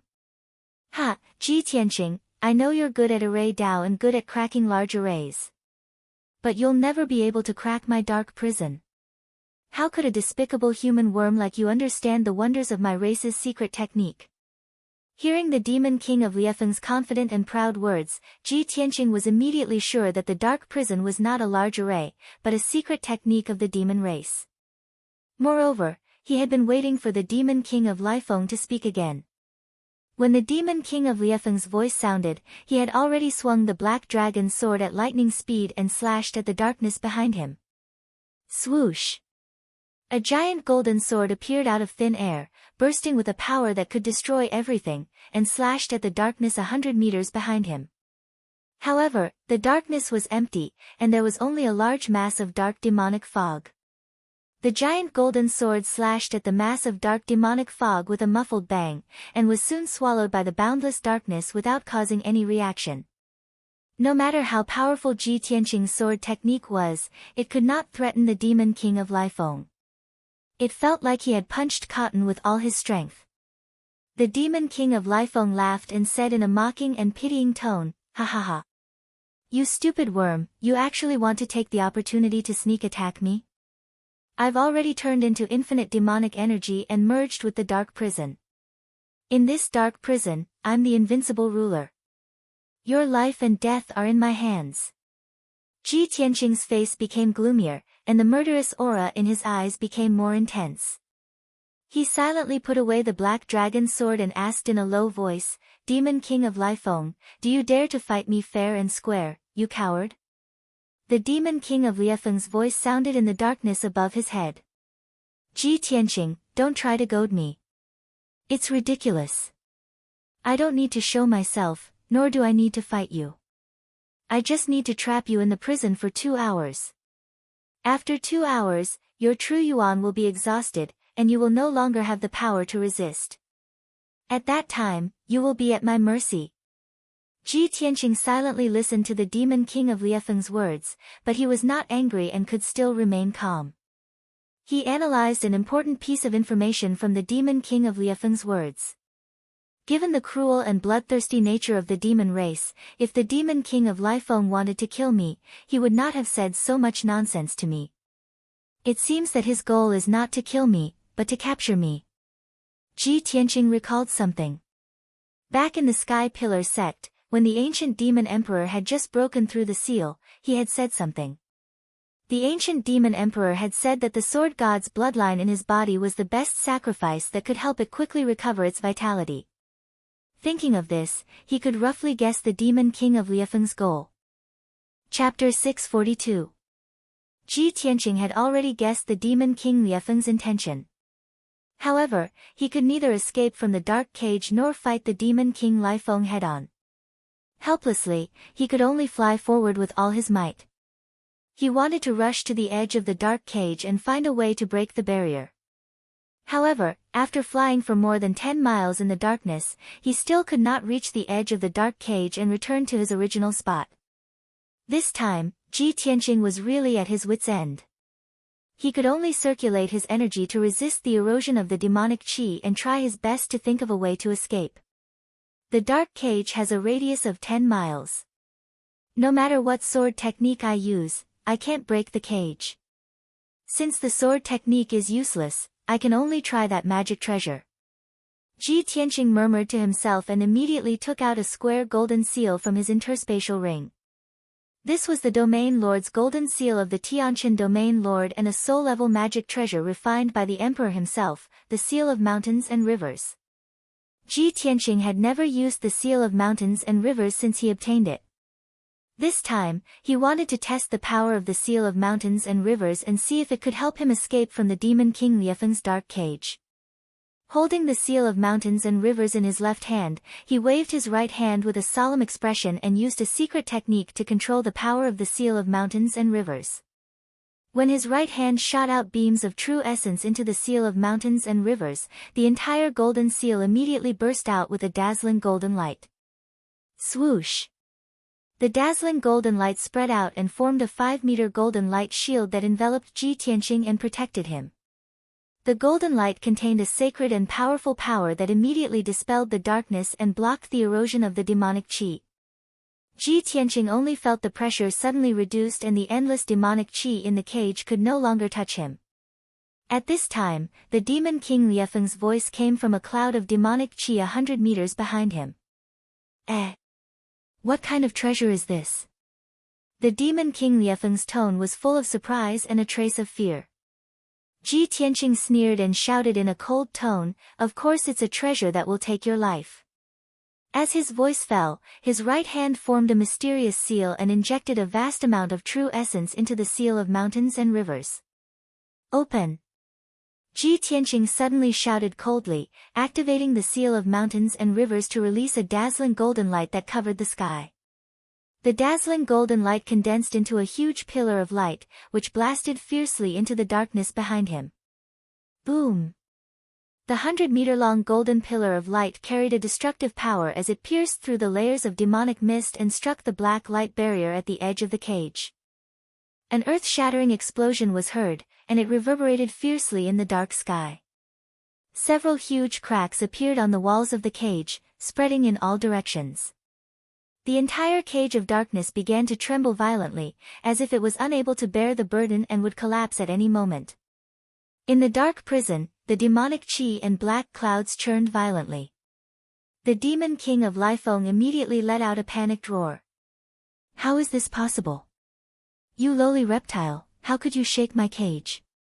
Ji Tianqing saw that the power of the seal of mountains and rivers was indeed strong, and his eyes were filled with joy. When I used the seal of mountains and rivers for the first time, I only used 10% of its power, and it was enough to shake the entire cage of darkness. He did not hesitate to cast the technique again, releasing an even more majestic true origin and injecting it into the seal of mountains and rivers. Suddenly, the seal of mountains and rivers released an even more dazzling golden light, which condensed into an even more terrifying golden pillar of light. Boom! The 200-meter-long golden pillar of light instantly pierced through the boundless darkness, and once again struck the barrier of the cage of darkness. Amidst the deafening noise, a huge hole was blasted open in the black light barrier, and dense cracks appeared. The golden pillar of light passed through the hole and disappeared in the blink of an eye. However, the cracks around the hole were rapidly extending and expanding, causing the entire cage of darkness to be on the verge of collapse. Seeing that the cage of darkness was about to break, the demon king of Lifeng could no longer maintain his calm and roared furiously. Bastard! Little bastard, don't even think about escaping from my suppression.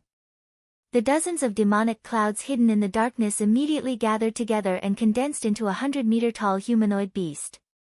It was a gigantic beast covered in pitch-black scales. Its limbs were extremely thick and sturdy, and its head was huge. It had a wide and flat mouth, and there were several rows of sharp barbs on its spine. Moreover, it had a huge crocodile-like tail, which was covered in black barbs. This ferocious-looking humanoid beast was the true form of the demon king of Lifeng. It roared angrily and pounced on Ji Tianqing as fast as lightning, waving its pair of giant claws and smashing down. Its claws were the size of a 2-story building, and the black claws were sharp enough to crush a 1,000-meter-tall mountain. If Ji Tianqing was hit by the huge claws, he would be severely injured even if he did not die. However, Ji Tianqing did not retreat. He looked coldly at the demon king of Lifeng, and once again activated the power of the seal of mountains and rivers. Dragon Shadow of Mountains and Rivers. The seal of mountains and rivers once again released a dazzling golden light, which condensed into a 300-meter-long golden spear shadow. It erupted with a power that could destroy everything and blasted at the demon king of Lifeng. The demon king of Lifeng felt the terrifying power of the golden spear shadow. His body immediately trembled, and his eyes widened in horror. He subconsciously stopped pouncing and wanted to avoid the bombardment of the golden spear shadow. However, he was too close to Ji Tianqing, and the speed of the golden spear's shadow was too fast. Everything was too late. Kaboom! A thunderous sound burst out and reverberated violently in the dark cage. The powerful golden spear's shadow instantly pierced through the demon king of Lifeng's huge claws and blasted his thick and sturdy left shoulder that was covered in scales. The demon king of Lifeng was immediately blasted away and slammed into the dark cage's barrier. Boom!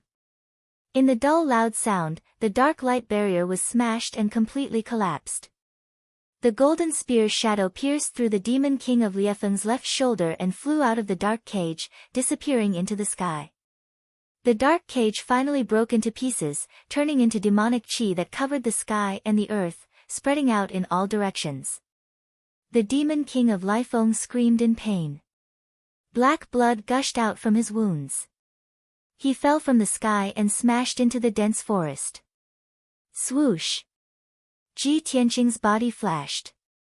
He went through the rolling demonic chi and flew back to the forest. He looked down at the forest and saw the demon king of Lifeng lying miserably in the forest, still struggling. Soul-level magical weapons are indeed powerful. This is my first time using it. I haven't mastered the secret technique yet I can already release such a powerful attack. Not only did I break the dark cage, but I also severely injured the demon king of Lifeng, who is at Sky Origin Stage Level 7. Chapter 643. The Seal of Mountains and Rivers was a soul-level magic treasure. Only powerhouses in the spirit cultivation stage could unleash its full power. Moreover, in order to fully control the seal of mountains and rivers, one had to master the corresponding control incantation. When the emperor gave the seal of mountains and rivers to Ji Tianqing, the imperial tutor gave him a brief introduction about soul-level magic treasures. Incantation was a power that was above martial arts. Weapons and equipment below the Tianyuan level could only be called weapons. Only top Tianyuan level magic treasures that could mobilize the power of heaven and earth could be called magic instruments. Only soul-level magic treasures that were more powerful than magic instruments could be called magic treasures. In the Tianxian continent, every magic treasure was priceless. They were rare and had the power to destroy heaven and earth. Moreover, every magic treasure had its corresponding secret control incantation. Unfortunately, the emperor only gave the seal of mountains and rivers to Ji Tianqing and did not give him the corresponding incantation.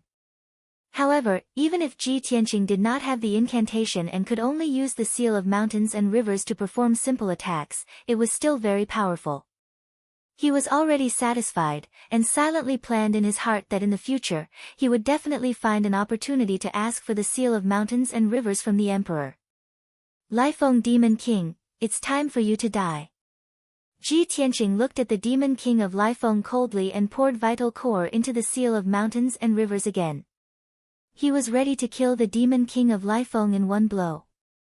Although he did not have the incantation, forcibly activating the power of the seal of mountains and rivers would consume a lot of vital core. However, he did not care. As long as he could kill the Demon King of Lifeng, it would be worth it no matter how much vital core he consumed. However, at this moment, in the sky above the forest thousands of meters behind him, a mocking sneer suddenly sounded. Demon King of Lifeng, you can't even take down a worm at level 3 of the Tianyuan stage. How dare you report to the Demon King? Humph. No wonder the Lifeng tribe is getting weaker and weaker. With your abilities and tricks, you should go back to the northern desert. Don't embarrass our tribe. It was a slightly sharp male voice. His words were full of undisguised disdain and contempt. Ji Tianqing immediately frowned and turned to look behind him. In the sky behind him, a skinny demon clan man wearing a blood-red robe was walking over. The male demon looked a little strange. His skin was pale and bloodless, like a corpse. His dark red waist-length hair was tied into 3 braids. A few fangs were exposed in his flat mouth, and blood was dripping from them.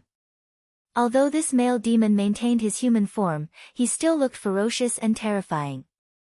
Ji Tianqing could also clearly sense that this person's strength and aura were even more unfathomable than the Demon King of Lifeng. Vigilance flashed in his eyes as he temporarily ignored the severely injured Demon King of Lifeng and stared at the blood-robed man. At this time, Demon King Lifeng also flew into the sky and turned into a burly bald man. His whole body was stained with dark demon blood, and there was a huge bloody hole in his left arm. His entire left arm was drooping and unable to move. Even so, his aura was still fierce and ferocious. He stared at the blood-robed man with blood-red eyes and shouted in a low voice, "Shui Qianjiang, how good is your Bloodwing tribe? Weren't you also driven out of the Blood Cloud Valley and wandering in the ice field for many years? Moreover, Ji Tianqing was targeted by me first. Everything should be first come, first served." Before Demon King Lifeng finished his words, he was interrupted by the blood-robed man, Shui Qianjiang. He looked up and laughed, and said in a contemptuous tone, "Ha ha ha ha. That's right, first come, first served is the default rule. But you have already made a move, and you failed to trap Ji Tianqing. Instead, you were injured by him. Since you didn't succeed, it's time for me to make a move. Demon King Lifeng, you stay aside. Now, I will let you see with your own eyes how I will capture Ji Tianqing, and how I will present him to His Majesty, the Demon King, and receive his reward." Demon King Lifeng was furious, and his eyes were filled with murderous intent. But his strength was weaker than Shui Qianjiang, and now that he was seriously injured, it was impossible for him to fall out with Shui Qianjiang. He gritted his teeth and retreated to the distant sky to watch the battle. He gritted his teeth and shouted, "Shui Qianjiang, if this boy didn't have a magic weapon, I would have already captured him. Since you are so confident, I would like to see what means you have to resist his magic weapon." Demon King Lifeng made up his mind. After Shui Qianjiang was injured by the magic weapon, he would return the favor and laugh at him. At that time, he would return Shui Qianjiang's words to him. However, Shui Qianjiang grinned and revealed a smug sneer. "Demon King Lifeng, do you want to see me make a fool of myself? Ha ha ha, I have been secretly watching the battle for so long. If I didn't have full confidence, why would I show myself?" As he spoke, Shui Qianjiang's palm surged with a bloody light, and an old scroll appeared out of thin air. It was a dark red scroll made of an unknown material, and it looked like it had a history of thousands of years. The surface of the scroll was full of cracks, and there were a few irregular gaps, as if it would be broken with a touch. However, it was this tattered scroll that was faintly emitting an extremely shocking evil power. Ji Tianqing tried to touch it with his spiritual sense, and was immediately dizzy by the bloody smell in the scroll. He suddenly realized that the extremely old scroll must also be a magic treasure. Sure enough, after Demon King Lifeng saw the ancient scroll, he was immediately stunned, and his face was full of disbelief. Is this the scroll from that year? The relic of His Majesty Blood Emperor, the Corpse Mountain and Blood Sea map? Demon King Lifeng's voice was trembling, and it was full of shock and a trace of jealousy. Shui Qianjiang nodded and revealed a smug sneer, "That's right. This is the magic weapon that my great-grandfather, the Great Blood Emperor, personally refined. In the war thousands of years ago, the Blood Emperor fell, and the Mountain of Corpses and Blood Sea map went missing. However, my father and I spent more than 200 years, and almost searched the entire northern desert, and finally found it. With this magic weapon in hand, I can control monstrous power, and create a mountain of white bones and a boundless sea of blood. Why would I worry about not being able to revive the Bloodwing tribe?" When Shui Qianjiang talked about the origin and power of the Mountain of Corpses and Blood Sea map, he was full of pride, and could be said to be in high spirits. Demon King Lifeng stared at the Mountain of Corpses and Blood Sea map, and was stunned for a long time before he came back to his senses. He nodded dejectedly, and said in a low and dry voice, "Shui Qianjiang, no wonder you were so arrogant. You knew that the boy had a magic weapon to protect him, and you still dared to attack him. Ha, I didn't expect that you really found the legendary Mountain of Corpses and Blood Sea map. You win. You win, and Ji Tianqing is yours." The appearance of the Mountain of Corpses and Blood Sea map completely destroyed Demon King Lifeng's hope, and he was both shocked and jealous. Chapter 644. The severely injured Demon King Lifeng left. Only Ji Tianqing and Shui Qianjiang were left in the sky above the mango forest. Ji Tianqing had been silent, secretly observing Shui Qianjiang. The conversation between Shui Qianjiang and Demon King Lifeng made him understand a lot of information. He just realized that there were many people who wanted to capture him as a sacrifice to the Demon Emperor. It was definitely not just Demon King Lifeng and Shui Qianjiang. There were even more Devil King powerhouses watching him in the dark. And Shui Qianjiang in front of him was not only the king of the Bloodwing tribe, but also the descendant of the Blood Emperor. Most importantly, Shui Qianjiang had a treasure called the Corpse Mountain Blood Sea map. He had not figured out how to control the seal of mountains and rivers, but Shui Qianjiang obviously understood the Corpse Mountain Blood Sea map very well. He would definitely be able to unleash a stronger power. Thinking of this, Ji Tianqing did not hesitate to flap his golden wings, explode with the fastest speed, and escape towards the northwest. Whoosh! He turned into a golden streamer, instantly piercing the sky, and flew thousands of meters away. However, Shui Qianjiang was already prepared, and chased after him with a smirk. "Ha ha ha! Little bastard, don't you think it's too late to run now?"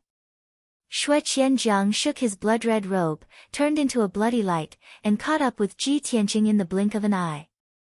Corpse Mountain Blood Sea map. Shui Qianjiang roared, and activated a vast amount of demonic power, crazily injecting it into the Corpse Mountain Blood Sea map. Suddenly, the ancient and shabby scroll unfolded, blooming a bloody light that covered the sky. Swoosh! The dark red bloody light emitted a nauseating stench of blood, dyeing half the sky red, instantly covering a radius of 20 miles. In the blink of an eye, the sky and earth within a radius of 20 miles were covered by the bloody light, turning into a boundless sea of blood. The sky and earth disappeared, and there was only an endless dark red color left between heaven and earth. Even the vast forest below was submerged by the sea of blood. Tens of thousands of towering trees were corroded into dust by the sea of blood.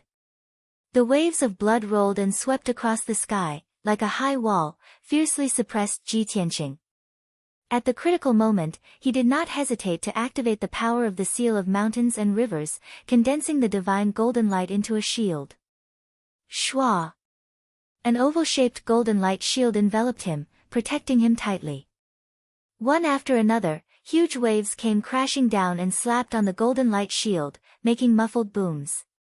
The golden light shield trembled under the attack, and cracks gradually appeared on its surface. Ji Tianqing was unable to fly in the air and was immediately swept into the blood sea by the huge waves, sinking and bobbing up and down in the endless blood water. Only at this moment did he notice that skeletons that covered the heavens and the earth surged out from the depths of the boundless sea of blood, and all of them charged madly towards him. He hurriedly used his true essence and activated the seal of mountains and rivers to release a golden beam of light towards the densely packed skeletons. Peng peng peng. Amidst a series of muffled sounds, tens of thousands of white skeletons were turned into dregs by the golden pillar of light and scattered in the sea of blood. However, after the golden light pillar dissipated, the sea of blood was still surging. Those shattered bone dregs, once again condensed into countless skeletons, charging over fearlessly. In the blink of an eye, tens of thousands of white skeletons drowned him, piling up into a mountain of white skeletons. The white skeletons crazily attacked the golden light shield, making the shield crackle and tremble. Ji Tianqing was unable to escape the sea of blood, and could only continue to inject true essence into the seal of mountains and rivers to maintain the golden light shield. Shueqian Jiang stepped on the blood waves in the air, with his hands behind his back, his blood-red robe fluttering, revealing a domineering and confident aura of an expert. His pale face revealed a complacent sneer, with a low voice he shouted, "Ji Tianqing, you have already fallen into my corpse mountain blood sea painting, don't even think about escaping. Let me give you a word of advice. It's best if you give up struggling and obediently hand over the golden seal. If not, I don't mind killing you and devouring your Kenshin bloodline." Ji Tianqing was still struggling in the sea of blood, bitterly resisting the siege of the skeleton army. Hearing Shueqian Jiang's words, he roared in a low voice, "Shueqian Jiang, the ancient demon emperor ordered to capture me as a sacrifice, how dare you kill me? Aren't you afraid of being executed by the ancient demon emperor?" Shueqian Jiang suddenly laughed disdainfully, "Ha ha ha.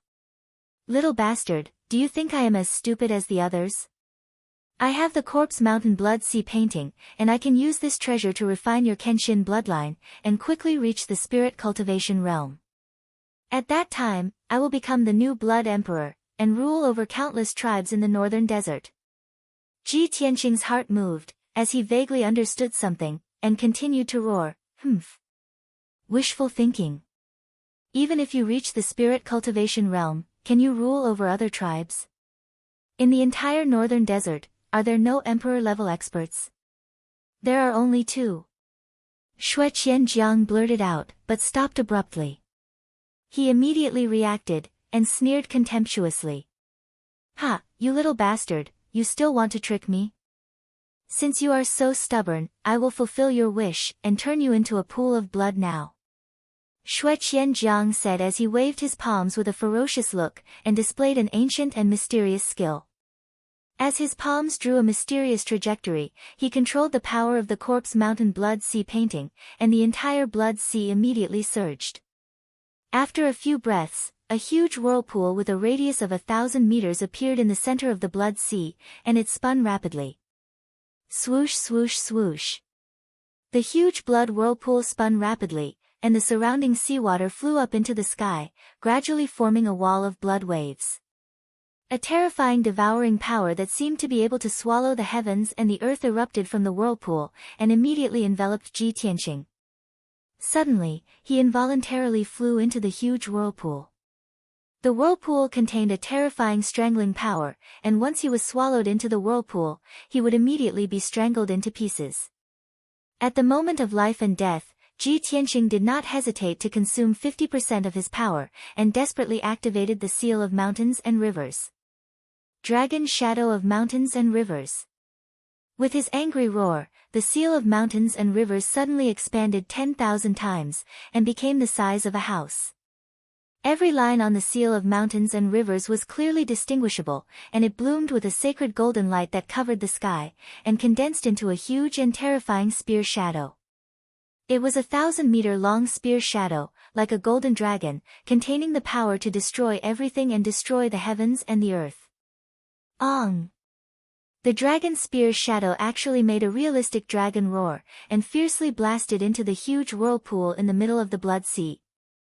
At this moment, Ji Tianqing did not hesitate to activate his power to the limit, and finally displayed 30% of the power of the Seal of Mountains and Rivers.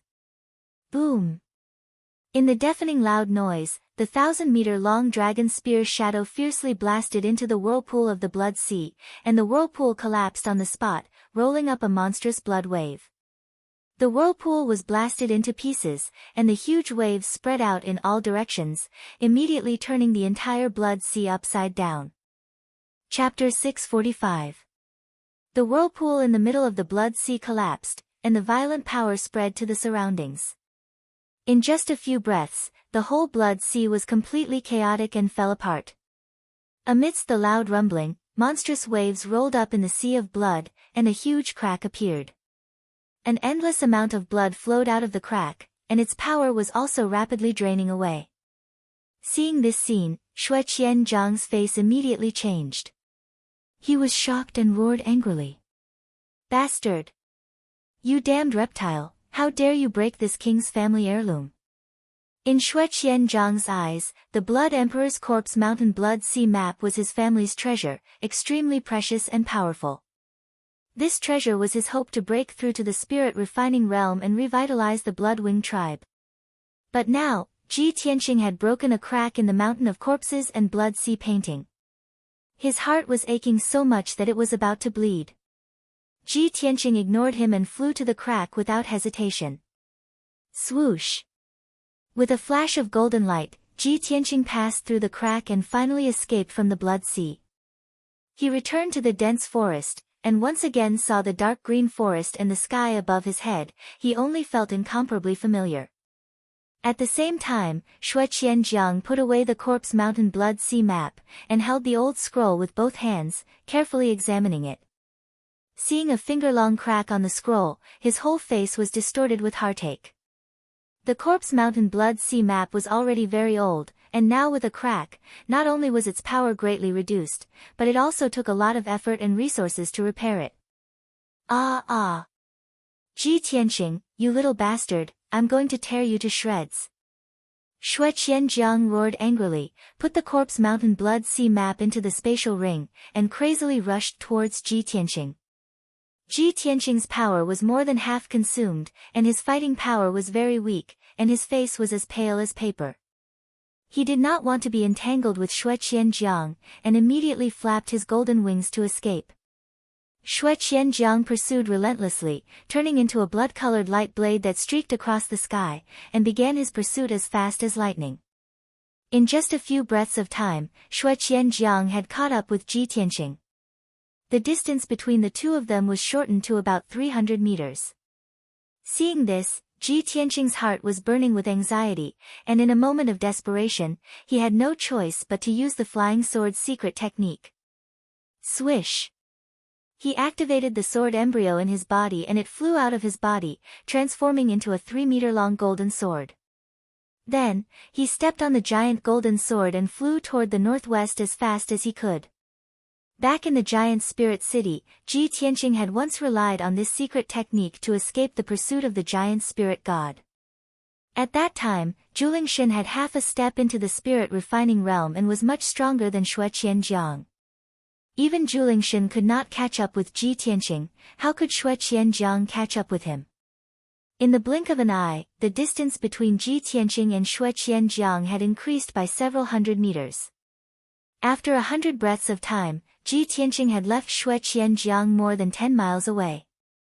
Not long after, his figure disappeared into the clouds above the forest, completely escaping from Xue Qianjiang's pursuit. Xue Qianjiang was filled with unwillingness as he chased for a quarter of an hour, but in the end, he had no choice but to give up. He stood in the sky, panting violently, and cursed in rage, Ji Tianqing. You damn bastard, the next time I see you, I will definitely take your dog life. After roaring a few words, his anger dissipated a little, and he turned and flew away. In the evening, Ji Tianqing finally rushed back to the central state city and returned to the monarch mansion. Not long after he returned to the Tianqing palace, Ji Ku and Yan heard the news and rushed over to meet him. Seeing his pale face and exhausted appearance, the two of them were immediately filled with worry and hurriedly asked him what happened. Brother Tianqing, what happened? Why is your face so pale? Brother Tianqing, did you fight with someone? Ji Tianqing only had 30% of his true origin left, his spirit and strength were very weak, so his complexion was obviously not good. He brought Ji Ku and Yan into the study, and said solemnly, that's right, these 2 days I was rushing between the central state city and the Greenwood city, and even fought a few battles with people. Today I left the Greenwood city, and on the way back to the central state city, I was ambushed by the devil race experts in the Mangu forest. Ji Tianqing gave a simple explanation of what had happened. When Ji Ku and Yan heard, they became even more nervous and worried. What? You were ambushed by the devil race experts? The remnants of the devil race are too savage. They actually dared to step into the central state, and so unscrupulously chased after you. Ji Tianqing nodded, and said earnestly, the ancient devil emperor gave the order, and the devil kings under his command came out in full force, vowing to capture me and refine my bloodline. The devil race came in full force, and many devil king experts must have come to the central state, and are secretly moving. From now on, the two of you have to be careful, and try to stay in the Emperor Mansion and the central state city. If there's nothing particularly important, try not to leave the central state city. Ji Ku and Yan understood the urgency of the situation, and nodded solemnly. Ji Tianqing reminded the two of a few more things, and then entered the secret chamber to cultivate in seclusion. He sat cross-legged in the middle of the secret chamber, holding a spirit stone in each hand, and silently circulating his true origin. After a day and night of circulating his true origin finally recovered.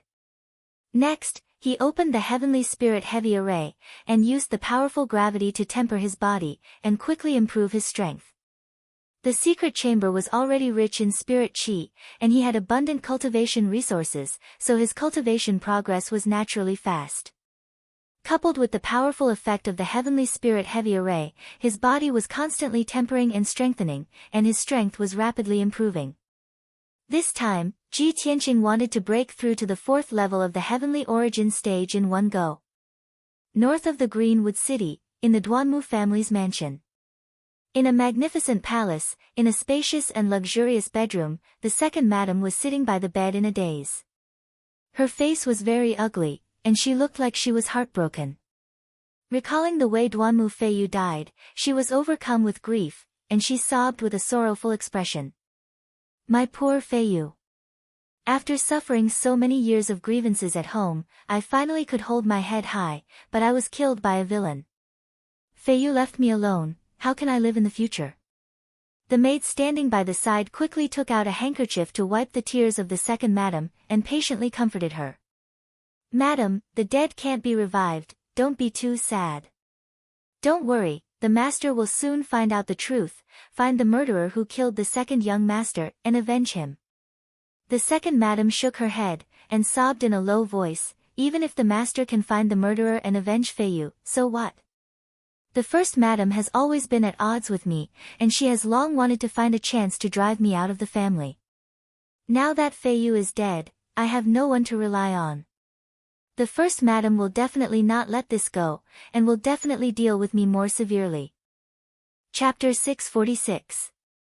Second madam's tone was full of despair and helplessness. She seemed to be out of her wits and in a mess. She wasn't like first madam, who was born in a rich and powerful family. Even without Duanmu Yulong, she still had the support of her maternal family. Duanmu Feiyu was her support. Now that Duanmu Feiyu was dead, her position in the Duanmu family would be even lower. The maid comforted her for a while, but it was useless. Instead, she cried even more sadly. This maid was called Yi, second madam's trusted aide.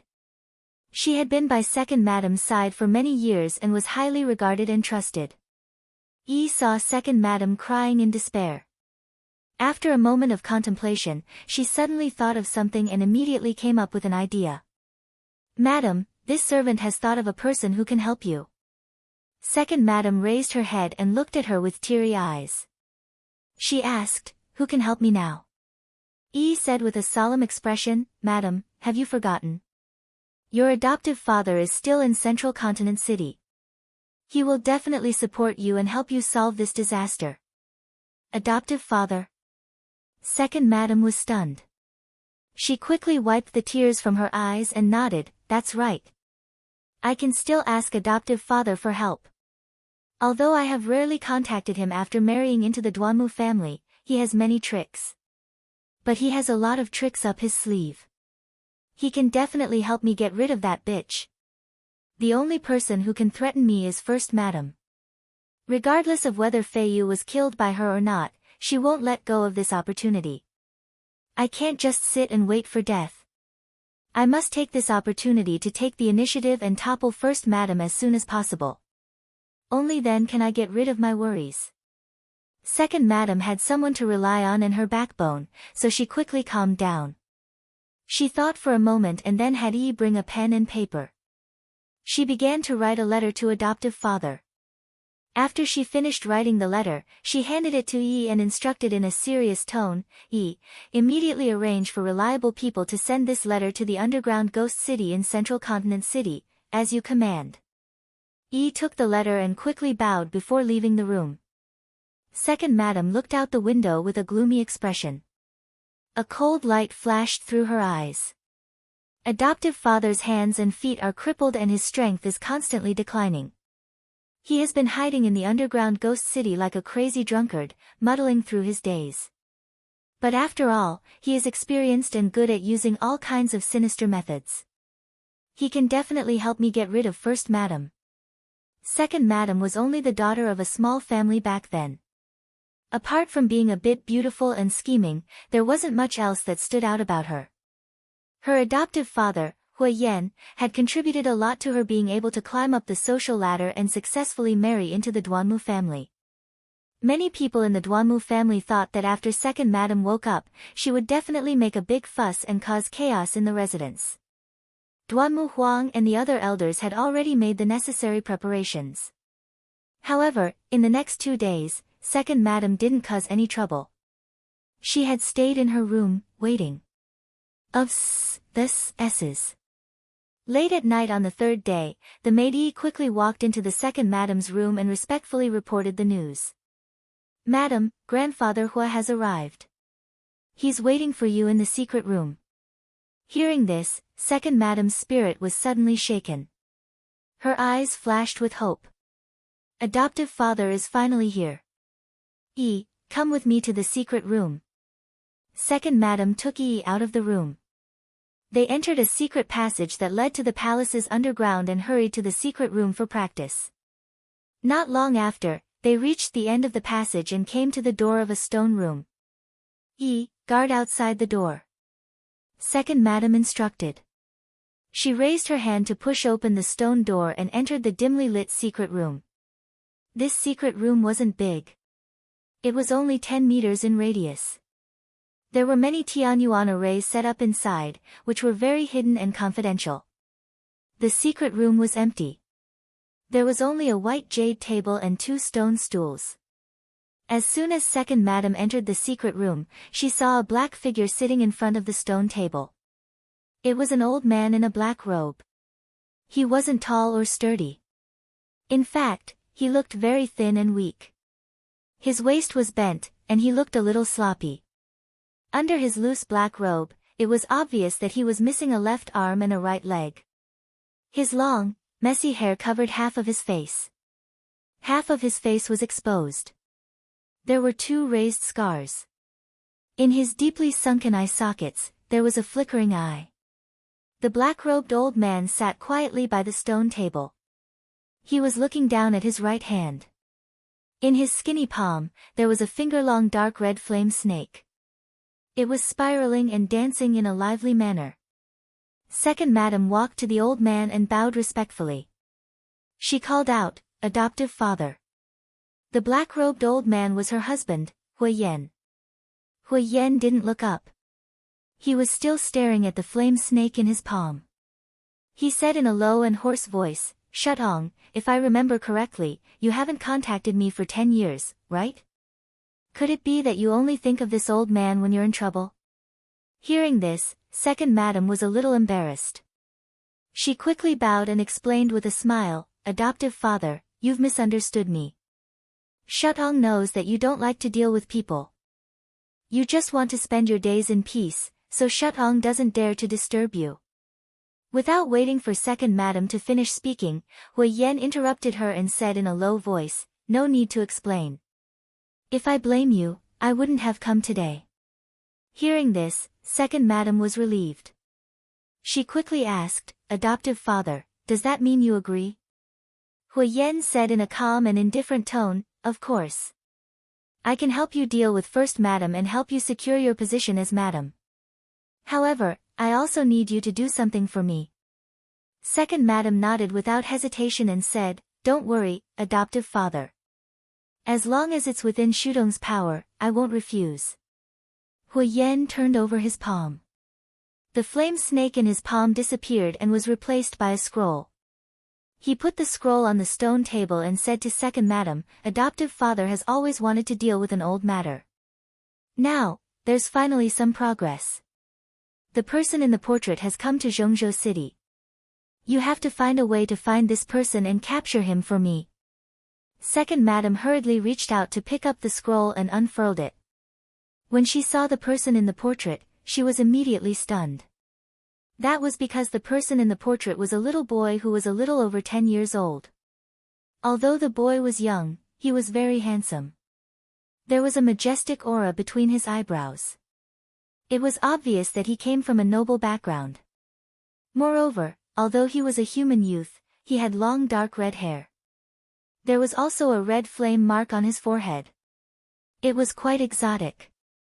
Although Second Madam was puzzled, she didn't say anything. She stared at the portrait for a moment, then solemnly put away the scroll. Chapter 647. 6 days passed in the blink of an eye. It was early in the morning and the monarch's residence was as peaceful as ever. To the southeast of the mountain range, there was a mirror-like lake with a radius of 100 miles. It was Graceful Cloud Lake. The lake was surrounded by mountains and was shrouded in clouds. The lake water was so clear that one could see the bottom. It contained strands of 5-colored spirit energy that refracted colorful lights, making it seem like a dream. This lake was one of the scenic spots in the monarch's residence. Although Graceful Cloud Lake's location was a bit remote, there were always people with stories who would come here to relax and enjoy the scenery. At this moment, under a 1,000-year-old tree by the lake, there stood a beautiful woman in a long green dress. She was tall and graceful, with a pure and beautiful face.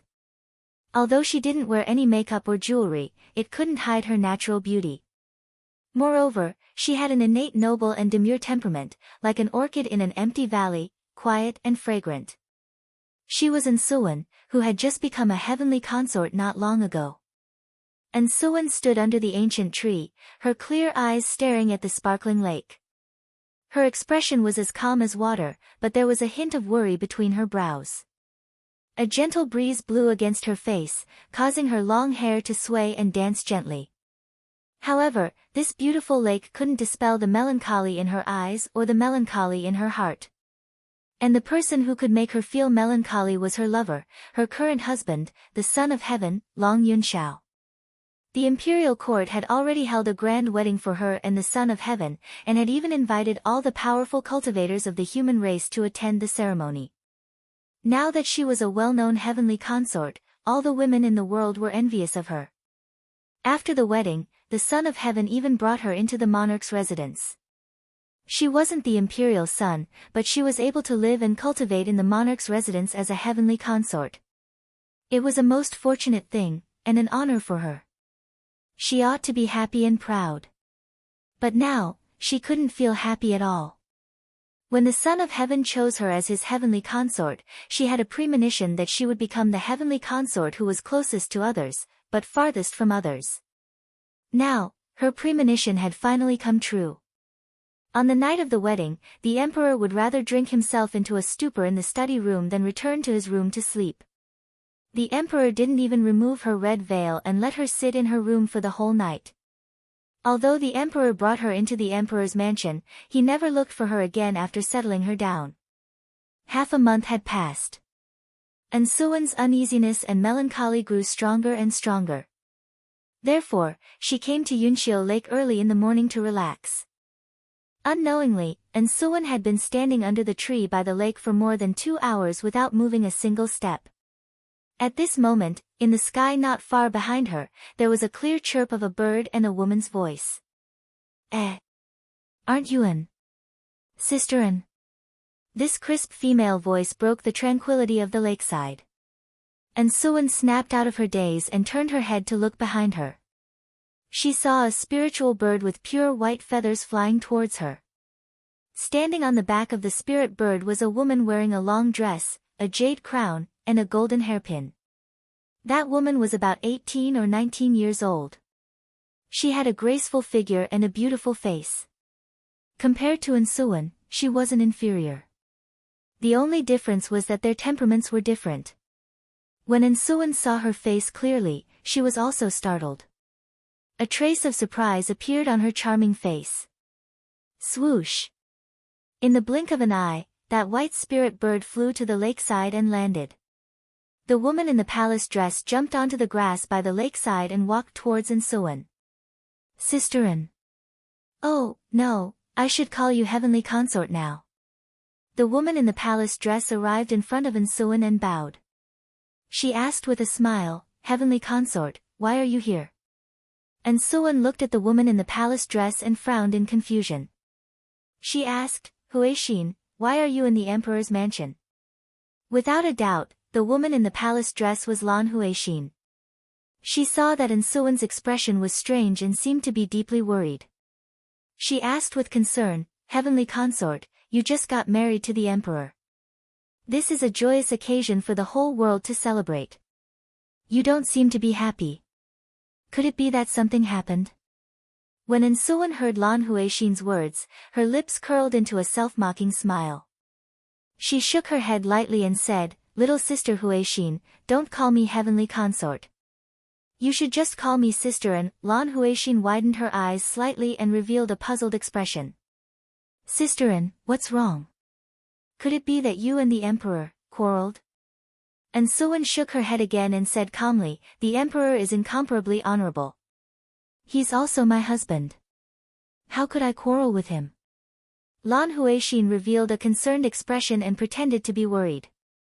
She said, Sister An, you must have something on your mind for you to come to Yunshio Lake alone to relax. If you don't mind, why don't you tell little sister about it? Perhaps you'll feel better after you say it. Suwon was indeed feeling depressed. She couldn't find anyone to talk to. At this moment, she saw that Lan Huaixin was full of concern.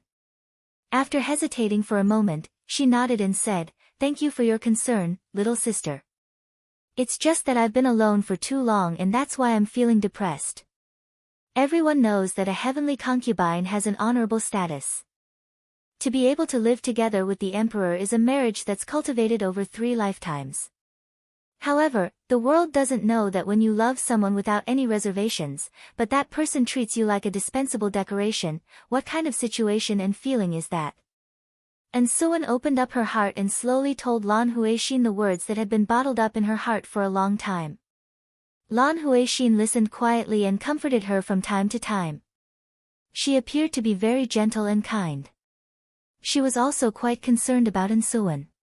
However, Ansuan didn't notice that in the depths of Lan Huixin's eyes, there was a hint of a sneer that was gloating over Ansuan's misfortune. The more Ansuan was ignored, the more depressed she felt. Lan Huixin, on the other hand, became happier and more relieved. Compared to Yun Yao, Lan Huixin hated Ansuan even more. After all, Ansuan became a heavenly concubine and snatched away the position that she yearned for even in her dreams. After a long time, Ansuan finally finished speaking the words in her heart and vented her depression. Only then did she calm down. She turned her head to look at Lan Huixin and said with a sincere expression, "Younger sister Huixin, thank you for accompanying me to relax and listen to me nag about these things." Lan Huixin hurriedly waved her hands and said, "Older sisterin, you're too polite. Actually, I can't help you much. This is a matter of your relationship with the emperor. If you want to untie the knot in your heart, you must muster up the courage to speak to the emperor clearly. After all, you're now a legitimate heavenly concubine. You don't have to swallow your anger and compromise like this anymore." Ansuan shook her head slightly and said with a bitter smile, "I actually want to have a good talk with the emperor and let him understand my feelings. However, ever since I entered the monarch estate, I haven't seen him again. Every time I go to find him, the guards say that he's in closed-door cultivation." Hearing this, Lan Huixin immediately frowned and said doubtfully, "That's impossible. In this half a month, I've already seen the emperor several times." Chapter 648. However, Lan Huixin quickly stopped halfway through her sentence and did not continue speaking. When Ansuan heard this, her body trembled and her face turned pale. Her emotions, which she had finally managed to calm down, were instantly thrown into chaos. She only felt a sharp pain in her heart, as if it had been stabbed by a sword. It was so painful that she couldn't breathe. When Lan Huixin saw her reaction, she hurriedly waved her small hands and explained anxiously, "Big sisterin, I didn't say anything just now. Don't take it to heart." Ansuan's heart had already been stabbed by a sword. How could she not take it to heart? She took a deep breath and suppressed the pain in her heart. She tried her best to remain calm and asked, "Little sister Huixin, is what you said just now true? Why does the Son of Heaven visit Yun Yao every 2 or 3 days? How do you know?" Lan Huixin pretended to be hesitant and remained silent. She looked like she wanted to say something but stopped herself. Ansuan patiently asked, "Little sister Huixin, the Son of Heaven is infatuated with Yun Yao. This is something everyone knows. You don't have to worry about it. There's no harm in saying it." Lan Huixin nodded and said with a serious expression, "I was able to enter the monarch estate because I was saved by Yun Yao. I stayed by her side as a female official and managed the maids in Yun Yao's palace. I know very well who goes in and out of Yun Yao's palace every day. In the past 2 months, the Son of Heaven would come to Yun Yao's palace every few days to find Yun Yao. I saw this with my own eyes. Every time they met, they would stay in a secret room for about half a day. Outsiders aren't allowed to enter the secret room. I don't know what they're doing either." When she heard this, Ansuan's body trembled again and her face turned as pale as paper. Her heart hurt even more. Her vision turned black and she almost couldn't stand straight. A man and a woman alone in a room, and no one is allowed to see them. What else can they do? Ansuan revealed a bitter and cold smile. Her aura became desolate. It was obvious that she was heartbroken. Lan Huixin hurriedly supported her and muttered angrily, "Big sisterin, you're a heavenly consort now. You can't continue to endure this. Otherwise, you'll be even more miserable in the future.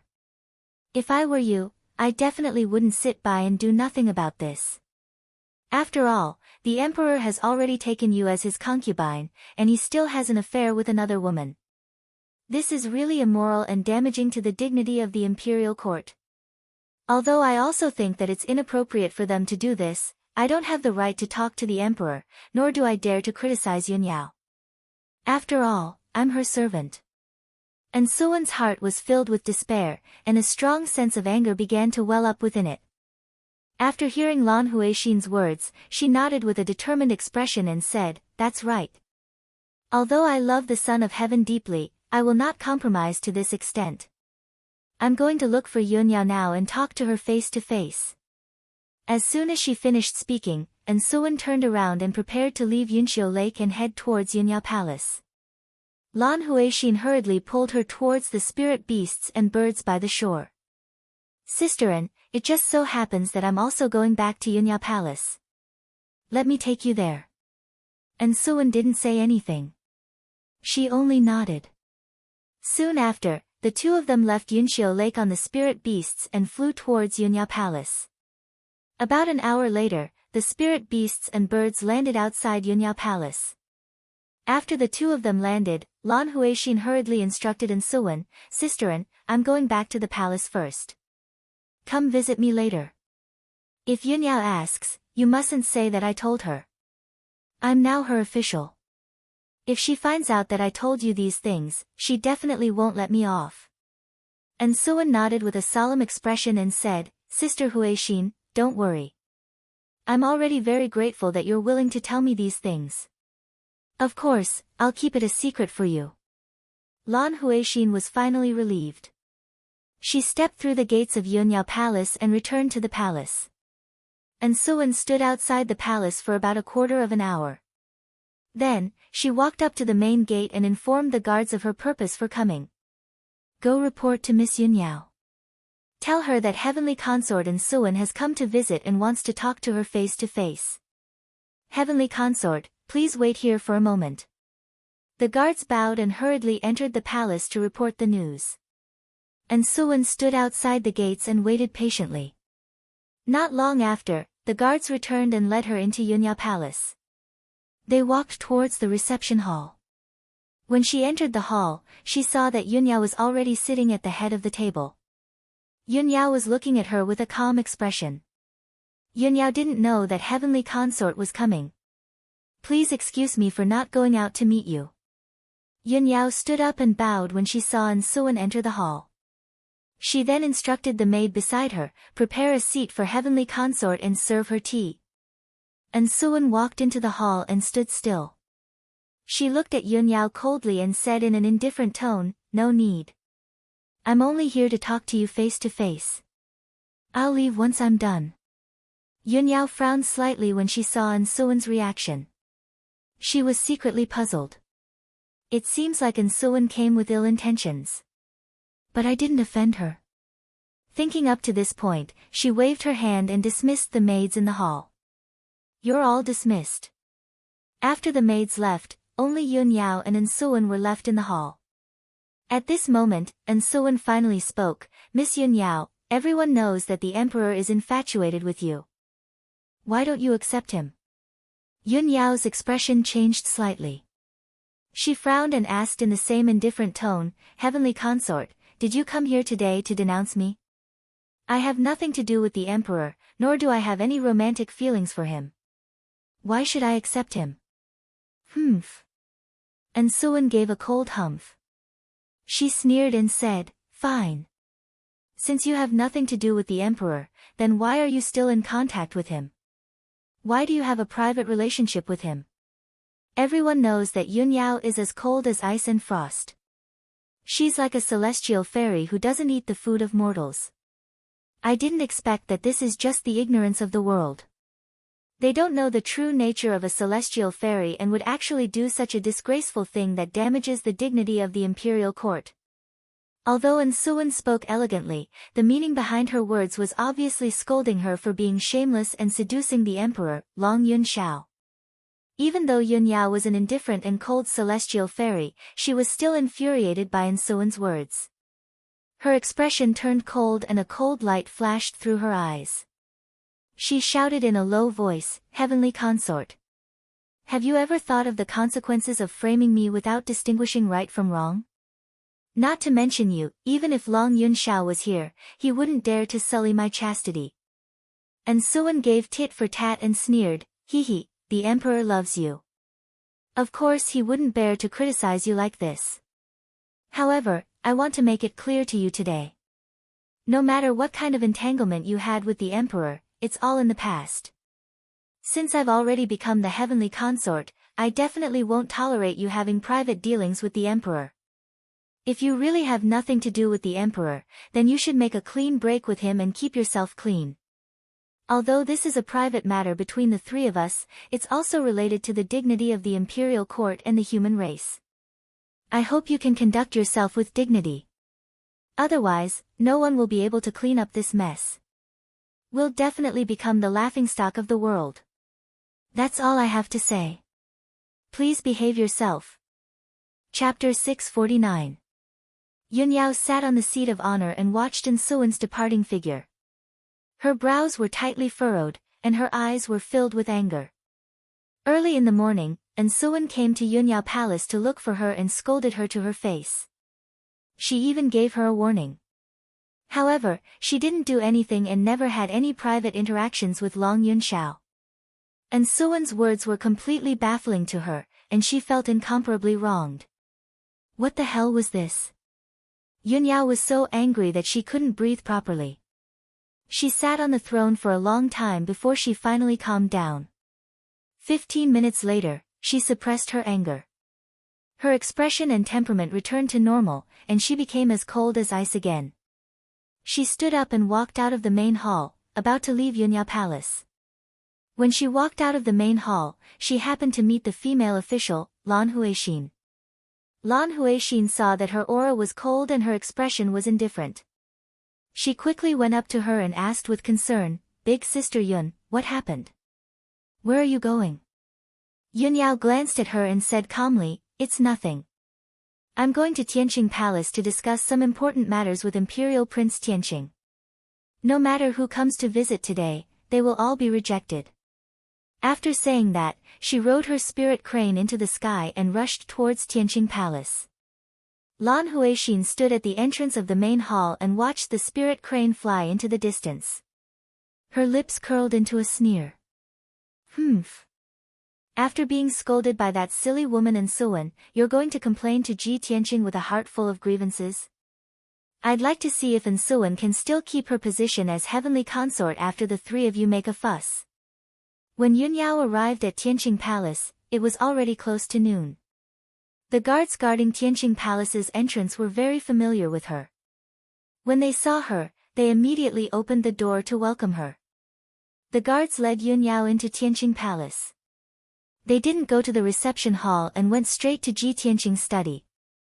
Not long after Yunyao waited in the study, Ji Tianqing rushed over after hearing the news. When Ji Tianqing stepped into the study, Yunyao's eyes stared at him. She carefully sized him up and immediately revealed a look of surprise. Although Ji Tianqing was dressed as usual, wearing a white robe with cloud patterns and a clear jade belt around his waist, he appeared to be in high spirits and extraordinarily handsome. However, Yunyao could clearly feel that Ji Tianqing's aura had become even more domineering and fierce. It seemed that his power had improved again. At this moment, Ji Tianqing walked over and sat down in front of her. He smiled and asked, "Yao Yao, what are you looking at? It's only been a few days and you don't recognize me anymore?" Yunyao ignored his teasing and asked seriously, "Tianqing, I haven't seen you for a few days. It seems that your cultivation has made a breakthrough again." Ji Tianqing nodded and said with a smile, "That's right. On my way back from Azure Wood City, I was ambushed by 2 Devil King powerhouses. After I came back, I went into seclusion to cultivate. After 6 days and 6 nights of seclusion, I finally broke through to the 4th level of Sky Origin stage." Hearing this, Yunyao was shocked. She praised with a complicated tone, "It's only been 2 months since you broke through to the 3rd level of Sky Origin stage. Tianqing, the speed of your growth is really unprecedented in the past and will never be surpassed." Although Ji Tianqing accidentally created another miracle, which made his sweetheart shocked and praised him, he wasn't arrogant. However, he wasn't arrogant and complacent.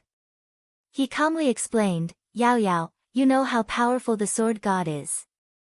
I have the bloodline of Kenshin, so my cultivation speed is much faster than ordinary geniuses. For me, there is no bottleneck from the 1st level to the 9th level. It's a smooth journey. Only when I break through a level, I will encounter a bottleneck and spend more time. Luckily, Yun Yao and Ji Tianqing had known each other for a long time. She had seen him turn from a useless young master to a peerless genius. She was shocked by Ji Tianqing too many times. She had gradually gotten used to his monstrous talent and the miracles he created. The two chatted for a while. Ji Tianqing asked seriously, Yao Yao, why did you come to see me? Yun Yao said seriously, this morning, someone from the Hidden Cloud Pavilion reported to me that they found out about the Duanmu clan. I don't know what happened to the Duanmu clan. The First Lady couldn't bear the pain of losing her son. She suddenly lost her mind and stabbed Duanmu Huang. She was locked up in the clan's forbidden area. The position of the First Lady of the Duanmu clan is vacant. The clan has been in a bit of chaos recently. It's not peaceful. When Ji Tianqing heard the news, he was stunned for a moment before he revealed a playful smile. Duanmu Yulong has been dead for 3 months. If the First Lady couldn't bear the pain of losing her son, she would have gone crazy long ago. How could she only go crazy now? It seems that the Duanmu clan has started to fight among themselves. The First Lady obviously lost. Yun Yao nodded and said, that's right. The more they fight among themselves, the more advantageous it is for us. The internal strife will gradually weaken the Duanmu clan's power. It will also make Duanmu Huang busy and unable to deal with our plan. Ji Tianqing pondered for a moment. Then, he said seriously, let's wait and see. Let them fight among themselves. Yao Yao, tell the Hidden Cloud Pavilion to keep an eye on the Duanmu clan. If there's any news, tell me as soon as possible. As for the next plan, we'll act according to the situation. The two had just finished discussing business when hurried footsteps were heard outside the study. Then, Ji Ke's voice sounded outside the door. Big brother Tianqing, something bad has happened. Ji Tianqing frowned. He waved his hand and released a golden light to open the door. Ji Ke rushed into the study anxiously and quickly said, Big brother Tianqing, Yan is missing. Hearing this news, Ji Tianqing and Yun Yao's expressions changed, and they stood up. Yan is missing. What's going on? Where did he go? When did he go missing? Ji Ke quickly explained, yesterday morning, junior brother Yan went to Zhongzhou City to contact the Hidden Cloud Pavilion's people and send them information as usual. He should have come back last night, but he hasn't come back yet. I contacted Steward Li of the Hidden Cloud Pavilion, but Steward Li said that Yan didn't go to receive any information yesterday. Upon hearing this, Ji Tianqing and Yun Yao immediately understood that something must have happened to Yan The two of them walked out of the study without hesitation and quickly rushed outside. Ji Ke quickly followed and wanted to look for Yan with them. However, Ji Tianqing waved his hand and told her, Ke, Yao Yao and I will go to Zhongzhou City to look for Yan You stay in Tianqing Palace and don't leave. Wait for our news. Ji Ke had no choice but to stay in Tianqing Palace. She said worriedly, Big brother Tianqing, you must be careful. Don't let anything happen to you. Ji Tianqing nodded and summoned Xian Yu from the 100 Treasures brocade pouch. He and Yun Yao rode Xian Yu out of Tianqing Palace and rushed to the exit of the Monarch Mansion. After the two of them left the Monarch Mansion and entered Zhongzhou City, they first rushed to the branch of the Hidden Cloud Pavilion and asked Steward Li about the specific situation. Chapter 650. The Hidden Cloud Pavilion was an intelligence organization nurtured by the Yun family. It was best at gathering information, investigating clues, and assassinating. The Yun family had set up 3 branches of the Hidden Cloud Pavilion in Zhongzhou City, with more than 300 secret agents stationed there. Deacon Li was in charge of the Southern City branch, with more than 100 secret agents working under him. After receiving Ji Tianqing and Yun Yao's orders, Deacon Li immediately sent half of his men to investigate in the city. In everyone's eyes, Yan Er's route from the Monarch Mansion to the Southern City branch was fixed. Moreover, Yan had important matters to attend to, so he wouldn't wander around the city. He went missing on the way to the Southern City branch, narrowing the scope of the investigation. They should be able to find him soon. Deacon Li saw that Ji Tianqing and Yunyao were full of worries, so he comforted them. Eldest Miss, young Master Ji, please rest assured. The secret agents will definitely be able to find the news in 12 hours at most. Please don't be impatient and wait patiently for a while. Ji Tianqing nodded and asked Deacon Li to withdraw for the time being. He and Yunyao stayed in the secret chamber, quietly waiting for the results. Time passed by quietly and 12 hours passed quickly. However, the secret agents hadn't found the result yet. Ji Tianqing and Yunyao both realized that the situation was not good. Yan Er's disappearance was probably very complicated. Yunyao called Deacon Li and asked him about the situation. Deacon Li's expression was a bit solemn and he said in a low and deep voice, "Eldest Miss, this matter is very complicated. The other party did it very covertly and their methods are very clever. According to this subordinate's estimation, the other party is most likely an assassin who is proficient in ambushes and assassinations, and it was premeditated long ago." Hearing his words, Ji Tianqing immediately frowned and asked, "Deacon Li, in that case, you can conclude that Yan was kidnapped by the assassin?" Deacon Li quickly nodded and said, "That's right. Those assassins are not weak and their methods are very ingenious. Even with the strength of our hidden cloud pavilion, it's difficult to find the result in a short time." Yunyao frowned and muttered to herself, "There are only a few assassin organizations that can be compared to the hidden cloud pavilion. Who could have done it?" She and Ji Tianqing looked at each other, and a cold light flashed in their eyes. Obviously, they had guessed the result. If it wasn't done by the demon race, then it was most likely done by the Duanmu clan. Deacon Li nodded again and said, "That's right. According to the information sent back by the spies, this subordinate also thinks that the Duanmu clan is the most suspicious. Previously, we investigated that there were a few experts from the Soul Herding Hall who appeared near the Wufeng Manor and hid in the dark for 3 days. Just now, I have already ordered the spies to focus on investigating Wufeng Zhuang. I believe there will be results soon." Hearing Deacon Li's words, Ji Tianqing and Yunyao felt slightly relieved. The two of them suppressed their worries and waited patiently in the secret chamber for another 6 hours. Finally, Deacon Li rushed to the secret room again and reported the news in a hurry. Reporting to Mr. Ji, the spies have already investigated the results.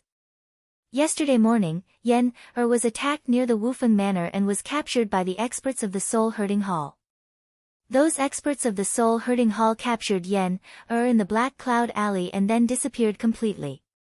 Hearing this result, Yunyao suddenly frowned and asked doubtfully, "Yan was captured in the Black Cloud Alley?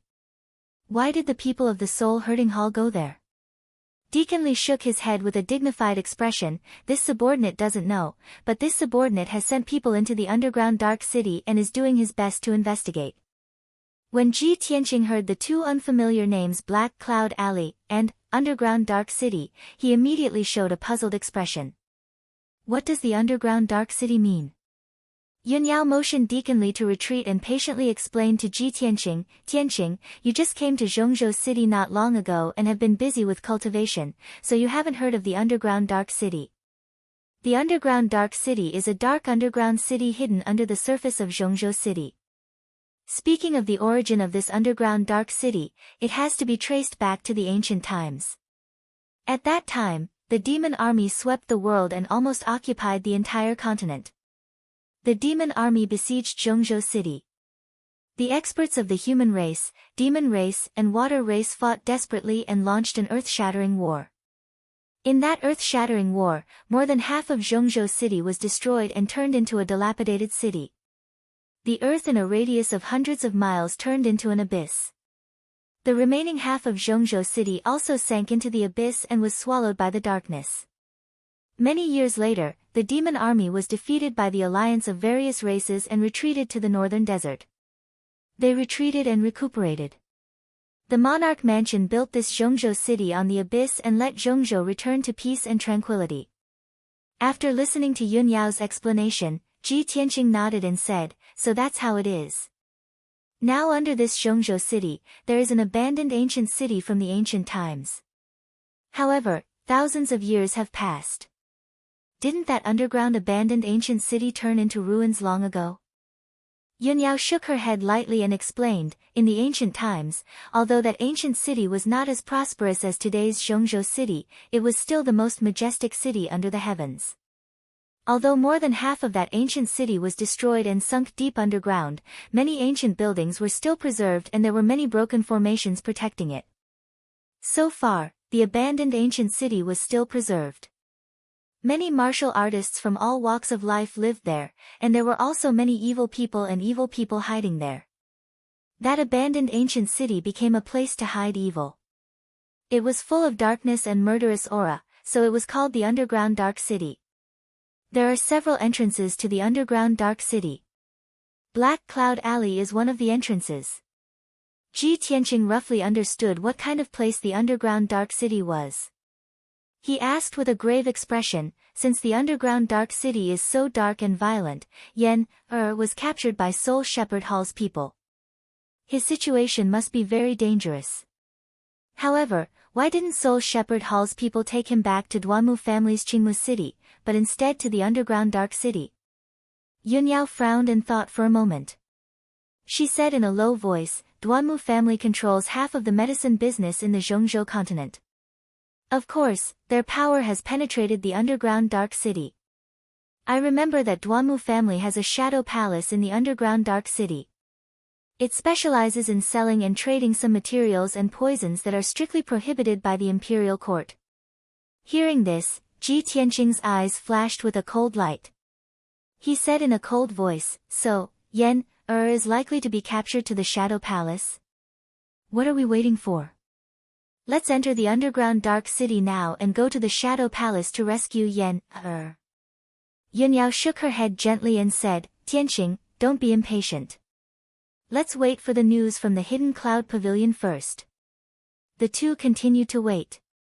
Very quickly, another 6 hours passed. So far, the two had been waiting for a whole day. Deacon Li entered the secret room again and reported respectfully, Young Miss, Young Master Ji, the spies have investigated clearly. Yan was indeed captured to the Underground Dark City. He was taken into a dilapidated manor and never appeared again. Chapter 651. The result of Deacon Li's report caused Ji Tianqing and Yunyao to be stunned for a moment. Yan was captured and brought into a dilapidated manor? He was actually not captured and brought to the Umbra Palace. What exactly does the Duanmu clan want to do?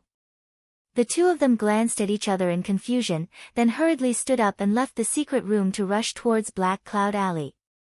Deacon Li originally wanted to send a team of spies to protect them, but Ji Tianqing refused. The spies of the Hidden Cloud Pavilion are mostly at the 7th or 8th level of the Origin Core stage, and are utterly unable to be of any help. Deacon Li, you only need to send a spy to lead the way for us. Since Ji Tianqing had spoken, Deacon Li naturally did as he was told, and sent a young spy that was astute and agile to lead the way for Ji Tianqing and Yunyao. The three of them left the Hidden Cloud Pavilion's branch and rushed towards Black Cloud Alley with their fastest speed. After an hour, the three of them arrived at Black Cloud Alley. When Ji Tianqing saw the situation in the alley clearly, he only felt disbelief.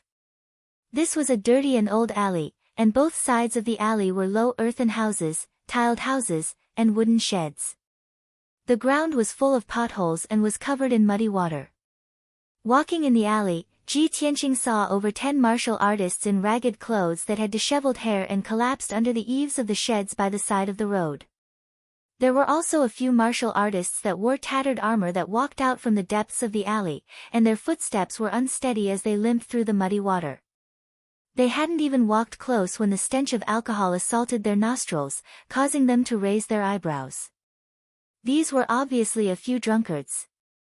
Ji Tianqing found it hard to believe that there was actually such a dirty, disorderly, and vile alley in the flourishing central continent city. If it wasn't for Yunyao telling him that the depths of Black Cloud Alley was the entrance to the underground city, he would truly suspect that he had entered the slums. The three of them calmly and quietly passed through the alley, and after walking for over 1,000 meters, they arrived at the end of Black Cloud Alley. Before them was a low and old house, and the dilapidated door was dyed with dark red bloodstains. There were 2 huge red lanterns hanging at the door, which were still lit with a dim yellow light. Ji Tianqing walked into the house, past the fake mountains and pond in the courtyard, and arrived at the dimly lit hall. A stooped old man in a black robe with white hair and beard silently appeared behind the 3 of them. "Young man, this is not a place you should be." A low and hoarse voice rang out. It contained an eerie ghostly aura, causing people to feel a chill down their backs. Ji Tianqing turned his head and couldn't help but frown when he saw the appearance of the black-robed old man. The black-robed old man was hunched over. His face was pale and bloodless. He was missing an eye, and there were several hideous sword wounds. His ears were also bald, as if they had been shaved off. Such a stooped old man with skin as dry as tree bark and a terrifying face looked like a mummy that had crawled out of a grave. However, Yunyao had told Ji Tianqing that this black-robed old man was the legendary ghost servant, one of the gatekeepers of the Dark City. No one knew the ghost servant's cultivation level. He only had an eerie ghostly aura around him, which made him seem unfathomable. However, even a Sky Origin Stage 6 or 7 powerhouse wouldn't dare to act rashly in front of the ghost servant. "Senior, we have something to do in the Dark City. Please make an exception." Ji Tianqing bowed to the ghost servant. After explaining the purpose of their visit, he handed over 3 spiritual stones. The ghost servant glanced at Ji Tianqing with his empty eye and grinned with his sparse teeth. "Hee, little guy, you're quite sensible." He reached out his shriveled hand and took the 3 spiritual stones and put them into his interspatial ring. Then, he led Ji Tianqing and the other 2 out of the hall and walked into a dark secret room. On the floor of the secret room, there was an extremely complicated and mysterious array. When the ghost servant opened the array, an underground passage appeared on the ground. The entrance of the cave was dark and cold. It was obviously leading to the Dark City. Ji Tianqing, Yunyao, and the young secret agent entered the underground passage one by one. They walked along the dark and cold passage and went underground. The passage was winding and it was unknown how far it went underground. Until 2 hours later, when a bridge appeared in front of the passage, there was some light in the surroundings. Ji Tianqing walked to the dark stone bridge and looked around. He couldn't help but reveal a surprised expression. Under his feet was a black arch bridge that was hundreds of meters long. Under the bridge was a large river that was hundreds of meters wide. In the river, there was turbulent black water flowing endlessly, making a rumbling sound. Above his head was a dome that was thousands of meters high. That was the rock layer under the continent's central city. In the distance, there was an empty and dark sky. A dark red moon was floating in the sky, sprinkling down a dim light red light. The earth in the distance was very desolate. There were collapsed city walls, attics and halls, collapsed houses, and huge statues half hidden in the mud. The various scenes that he saw all showed how glorious this abandoned ancient city used to be. Ji Tianqing stood on the arch bridge and looked for a while. Then he crossed the stone bridge. Under the guidance of the young secret agent, he walked into the depths of the Dark City. Along the way, he saw the dilapidated palaces and pavilions in all directions. There were mysterious martial artists coming in and out. Most people acted alone, wearing a wide robe and a cloak that covered their face, hiding their true face. Even if they didn't wear a cloak, they would wear a mask. Everyone was in a hurry and never talked to strangers. Inside those ruined buildings, there were many places for people to trade and sell their wares. While hurrying, Yunyao said to Ji Tianqing with spiritual sense sound transmission, "Tianqing, although the Dark City is gloomy and terrible, full of darkness and violence, there are many experts here. It can be said that there are crouching tigers and hidden dragons. You have to be careful here. Although it is full of a large number of evil and vicious things that are strictly prohibited from circulating, there are also many rare treasures. Some rare treasures often appear. The experts of the major forces in Zhongzhou City will also change their appearance and quietly come here to fish for treasures, or to buy rare materials and so on." On the way, Yunyao introduced the Dark City to Ji Tianqing in detail. Ji Tianqing remembered her words, thinking that it might be useful in the future. Half an hour later, the young secret agent took the two of them to the outside of an ancient and dilapidated manor. This manor covered an area of 2,000 meters. It should have been a magnificent, noble, and illustrious mansion. However, the war in ancient times caused half of the mansion to collapse. Many houses and palaces had collapsed, turning into mud and gravel on the ground, revealing pieces of broken fences and walls. The ground paved with black slabs was cracked with numerous gullies, and many piles of gravel were scattered. The whole manor was silent and dark. There was no light at all, like a lifeless dead land. Chapter 652. Ji Tianqing and Yun Yao were hiding in a dark corner outside the manor. The three of them secretly observed for a while. The manor was still dead silent, and there was no trace of light or shadow. Ji Tianqing was worried about Yen Er's safety, so he decided to take action. He instructed the young secret agent, "You stay here and keep a lookout outside the manor. Be ready to help us at any time." The young secret agent cupped his hands and bowed. He used his spiritual sense to send a voice transmission. After that, Ji Tianqing and Yun Yao restrained their auras and quietly sneaked into the dilapidated manor. They moved towards the depths of the manor. Both of their movements were light and cautious. They did not make any sound. After 15 minutes, both of them passed through the ruins and arrived at the depths of the manor. They arrived outside a huge black palace. This palace was the main hall of the manor. Although the walls were covered with cracks, the entire palace was slightly tilted and looked like it was about to collapse. However, Ji Tianqing detected that this palace was protected by the Heaven Origin Grand Formation, and there were martial artists' auras in the palace. Not only that, but there were also 3 gloomy and dark true origin fluctuations hidden in a few old houses at the back of the palace. Ji Tianqing turned his head to look at Yun Yao and sent a voice transmission. "Yao Yao, there are 4 hidden sentries at the back of the palace. However, they are only at the 8th level of the origin core stage. There's nothing to worry about. Wait for me here for a moment. I'll go and deal with them first before I can break the palace's defensive grand formation." Yun Yao nodded and sent a voice transmission. "Tianqing, be careful." Ji Tianqing nodded silently. His figure flashed and flew out. After 2 breaths of time, he moved to the back of the palace and was near a few houses in the ruins. When he got closer, he used his spiritual sense to scan clearly. There were a total of 5 houses that were relatively well preserved, and 4 of them were occupied. The 4 martial artists were wearing black robes. There were soft armor and heart protection mirrors under their robes. They also carried treasured swords, concealed weapons, and crossbows. They were fully equipped. Moreover, the robes of these 4 people were embroidered with the same pattern.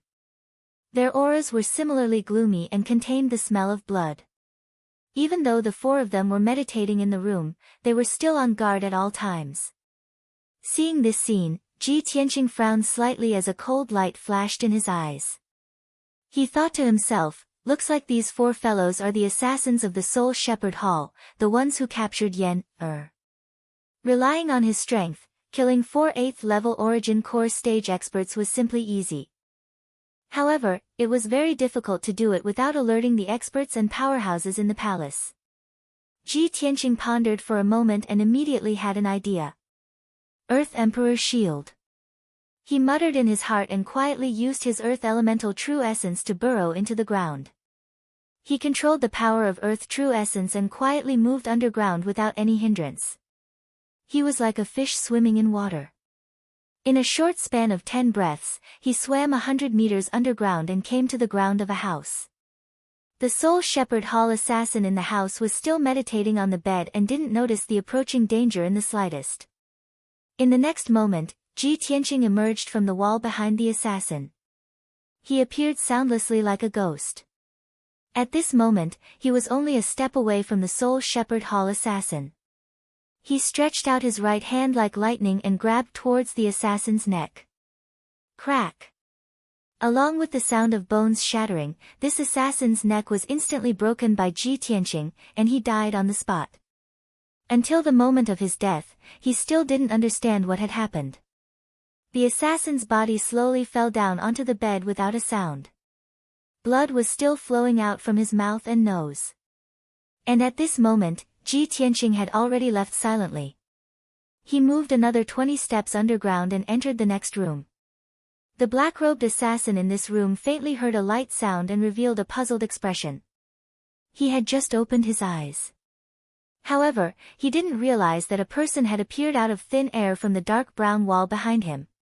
Crack! Another sound of bones shattering was heard. This assassin's neck was also broken by Ji Tianqing. He didn't even have time to scream before he died on the spot. Then, Ji Tianqing sneaked into the third and fourth rooms and assassinated the remaining 2 assassins. Although the 2 assassins were alert, they didn't know what had happened. Before they could react, Ji Tianqing appeared like a ghost and silently took their lives. Ji Tianqing easily took care of the 4 assassins from the Hall of Soul Husbandry without making too much noise. He quietly left the house and returned to Yunyao's side. Yunyao quickly asked via voice transmission, "Tianqing, have you taken care of them?" Ji Tianqing nodded and replied via voice transmission, "Yes, all 4 Soul Shepherd Hall assassins have been killed." Then, he took Yunyao and sneaked into the ruins on the side of the palace. He observed the defensive formation silently and thought of a way to break it. After observing for a while, he frowned doubtfully and thought to himself, the defensive formation of this palace isn't a remnant formation from the ancient times. It was set up in recent years. Strange, this is just an ordinary low-grade heaven origin formation. Could it be that the experts in this palace have very ordinary attainments in formations? Ji Tianqing was puzzled and raised his vigilance. He explained the situation to Yunyao. Then, he performed a secret formation technique and started to break the formation. The low-grade heaven origin formation was very easy for a formation grandmaster like him. It wasn't even worth mentioning. In just a few minutes, he broke a hole in the defensive formation. Swoosh! Swoosh! Ji Tianqing and Yunyao went through the hole in the formation and entered the defensive formation. Although the palace had a black iron gate, they didn't go through the gate. They went through the window of one of the rooms on the first floor and directly entered the palace. The interior of the palace was dilapidated and very old. It was full of cracks and piles of gravel and debris. The air was filled with a damp and rotten smell. It was nauseating. Ji Tianqing and Yunyao both had the strength of heaven origin stage. They held their breath and quickly shuttled through the palace, searching for traces of Yen, Both of them released their spirit senses to explore the situation around. They didn't miss any room or secret room, even the underground. Not long after, they searched the entire first floor of the palace but found nothing. They just went up to the second floor of the palace and entered a spacious hall. They were about to use their spirit senses to search. At this time, Ji Tianqing suddenly saw 4 statues standing in the 4 dark corners of the hall. Each statue was more than 3 meters tall. They were dark brown all over and the carvings were lifelike. They didn't look like remnants from the ancient times. In terms of appearance, the 4 statues were all of the demon clan. Half of them were like humans and the other half were like eagles. Ji Tianqing stepped toward one of the statues and prepared to observe it closely. However, the statue suddenly moved and opened its eyes, revealing a pair of dark golden bright eyes. Chapter 653. Ji Tianqing saw that the black stone on the surface of the statue was cracking and falling to the floor. In just a few breaths, the statue completely shattered, revealing a 3-meter-tall harpy with a robust and powerful body. This demon had the head of a human and the body of an eagle.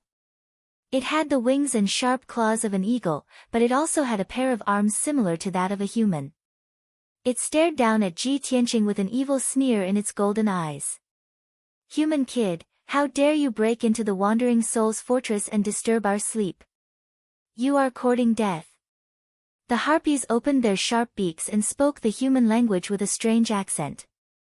At the same time, the other 3 statues in the corner of the hall cracked and showed 3 harpies with the same fierce vibes.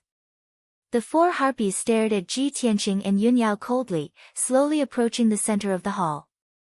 Yunyao was holding the cold moon sword, standing side by side with Ji Tianqing, looking around alertly. Tianqing, this is the golden-eye winged man. It is fast and powerful. It is good at fighting. It is said that this race was wiped out 1,000 years ago. There are only a few golden-eye winged men left. I didn't expect to see 4 of them here. Golden-eye winged men. Ji Tianqing raised his eyebrows and casually said, they are just 4 Sky Origin Stage Level 2 beasts. What is there to be afraid of?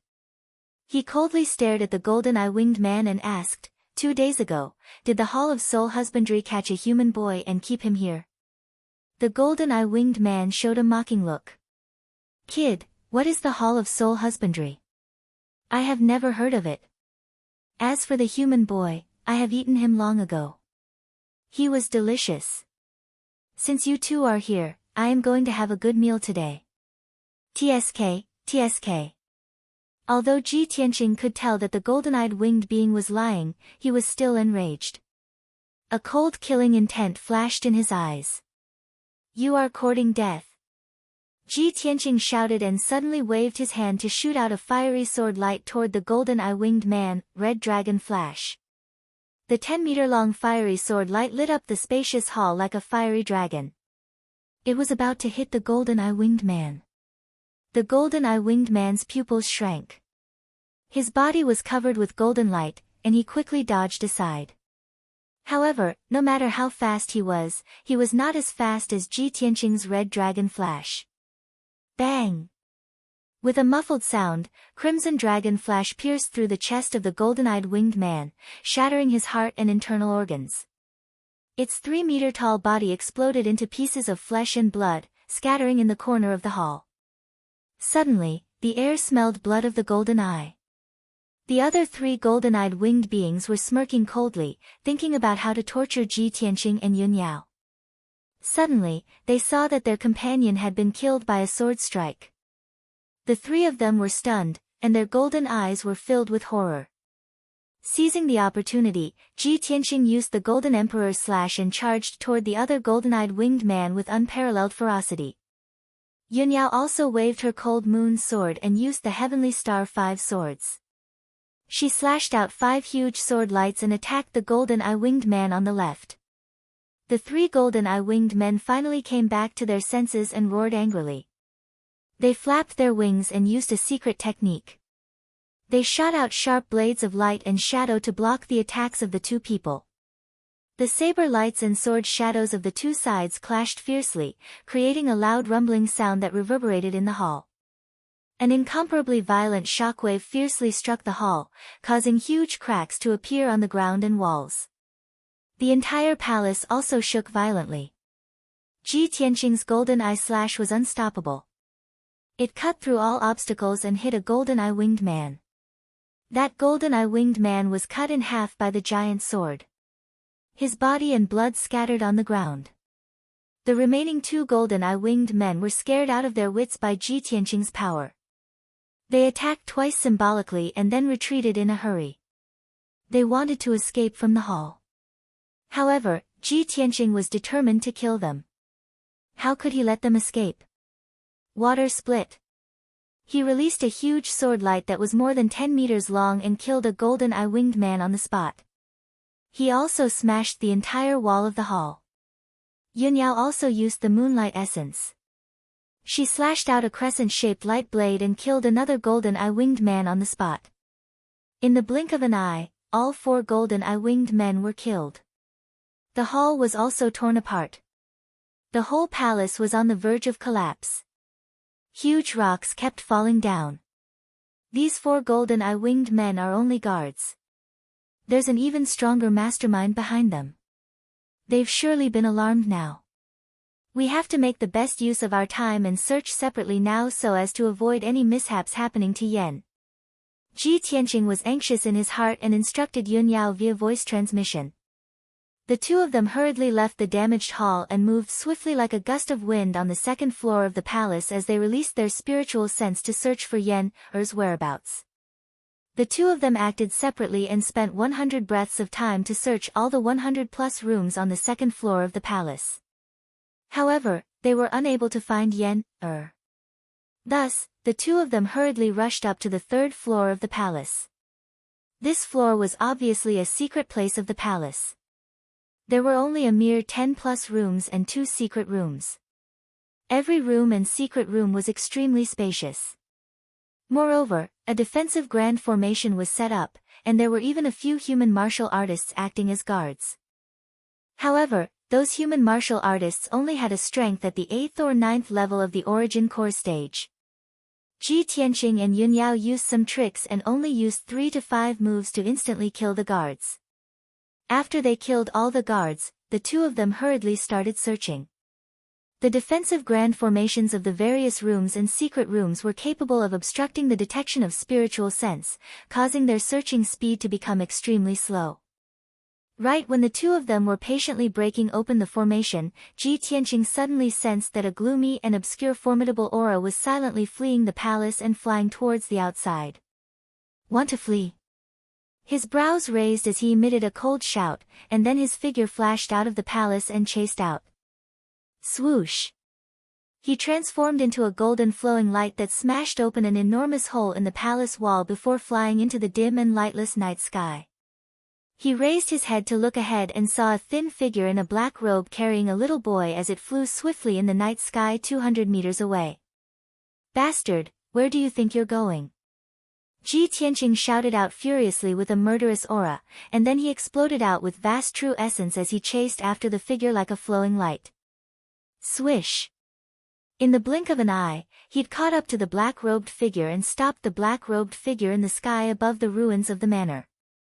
Meanwhile, Ji Tianqing saw clearly that the black-robed figure was a thin and slovenly old man.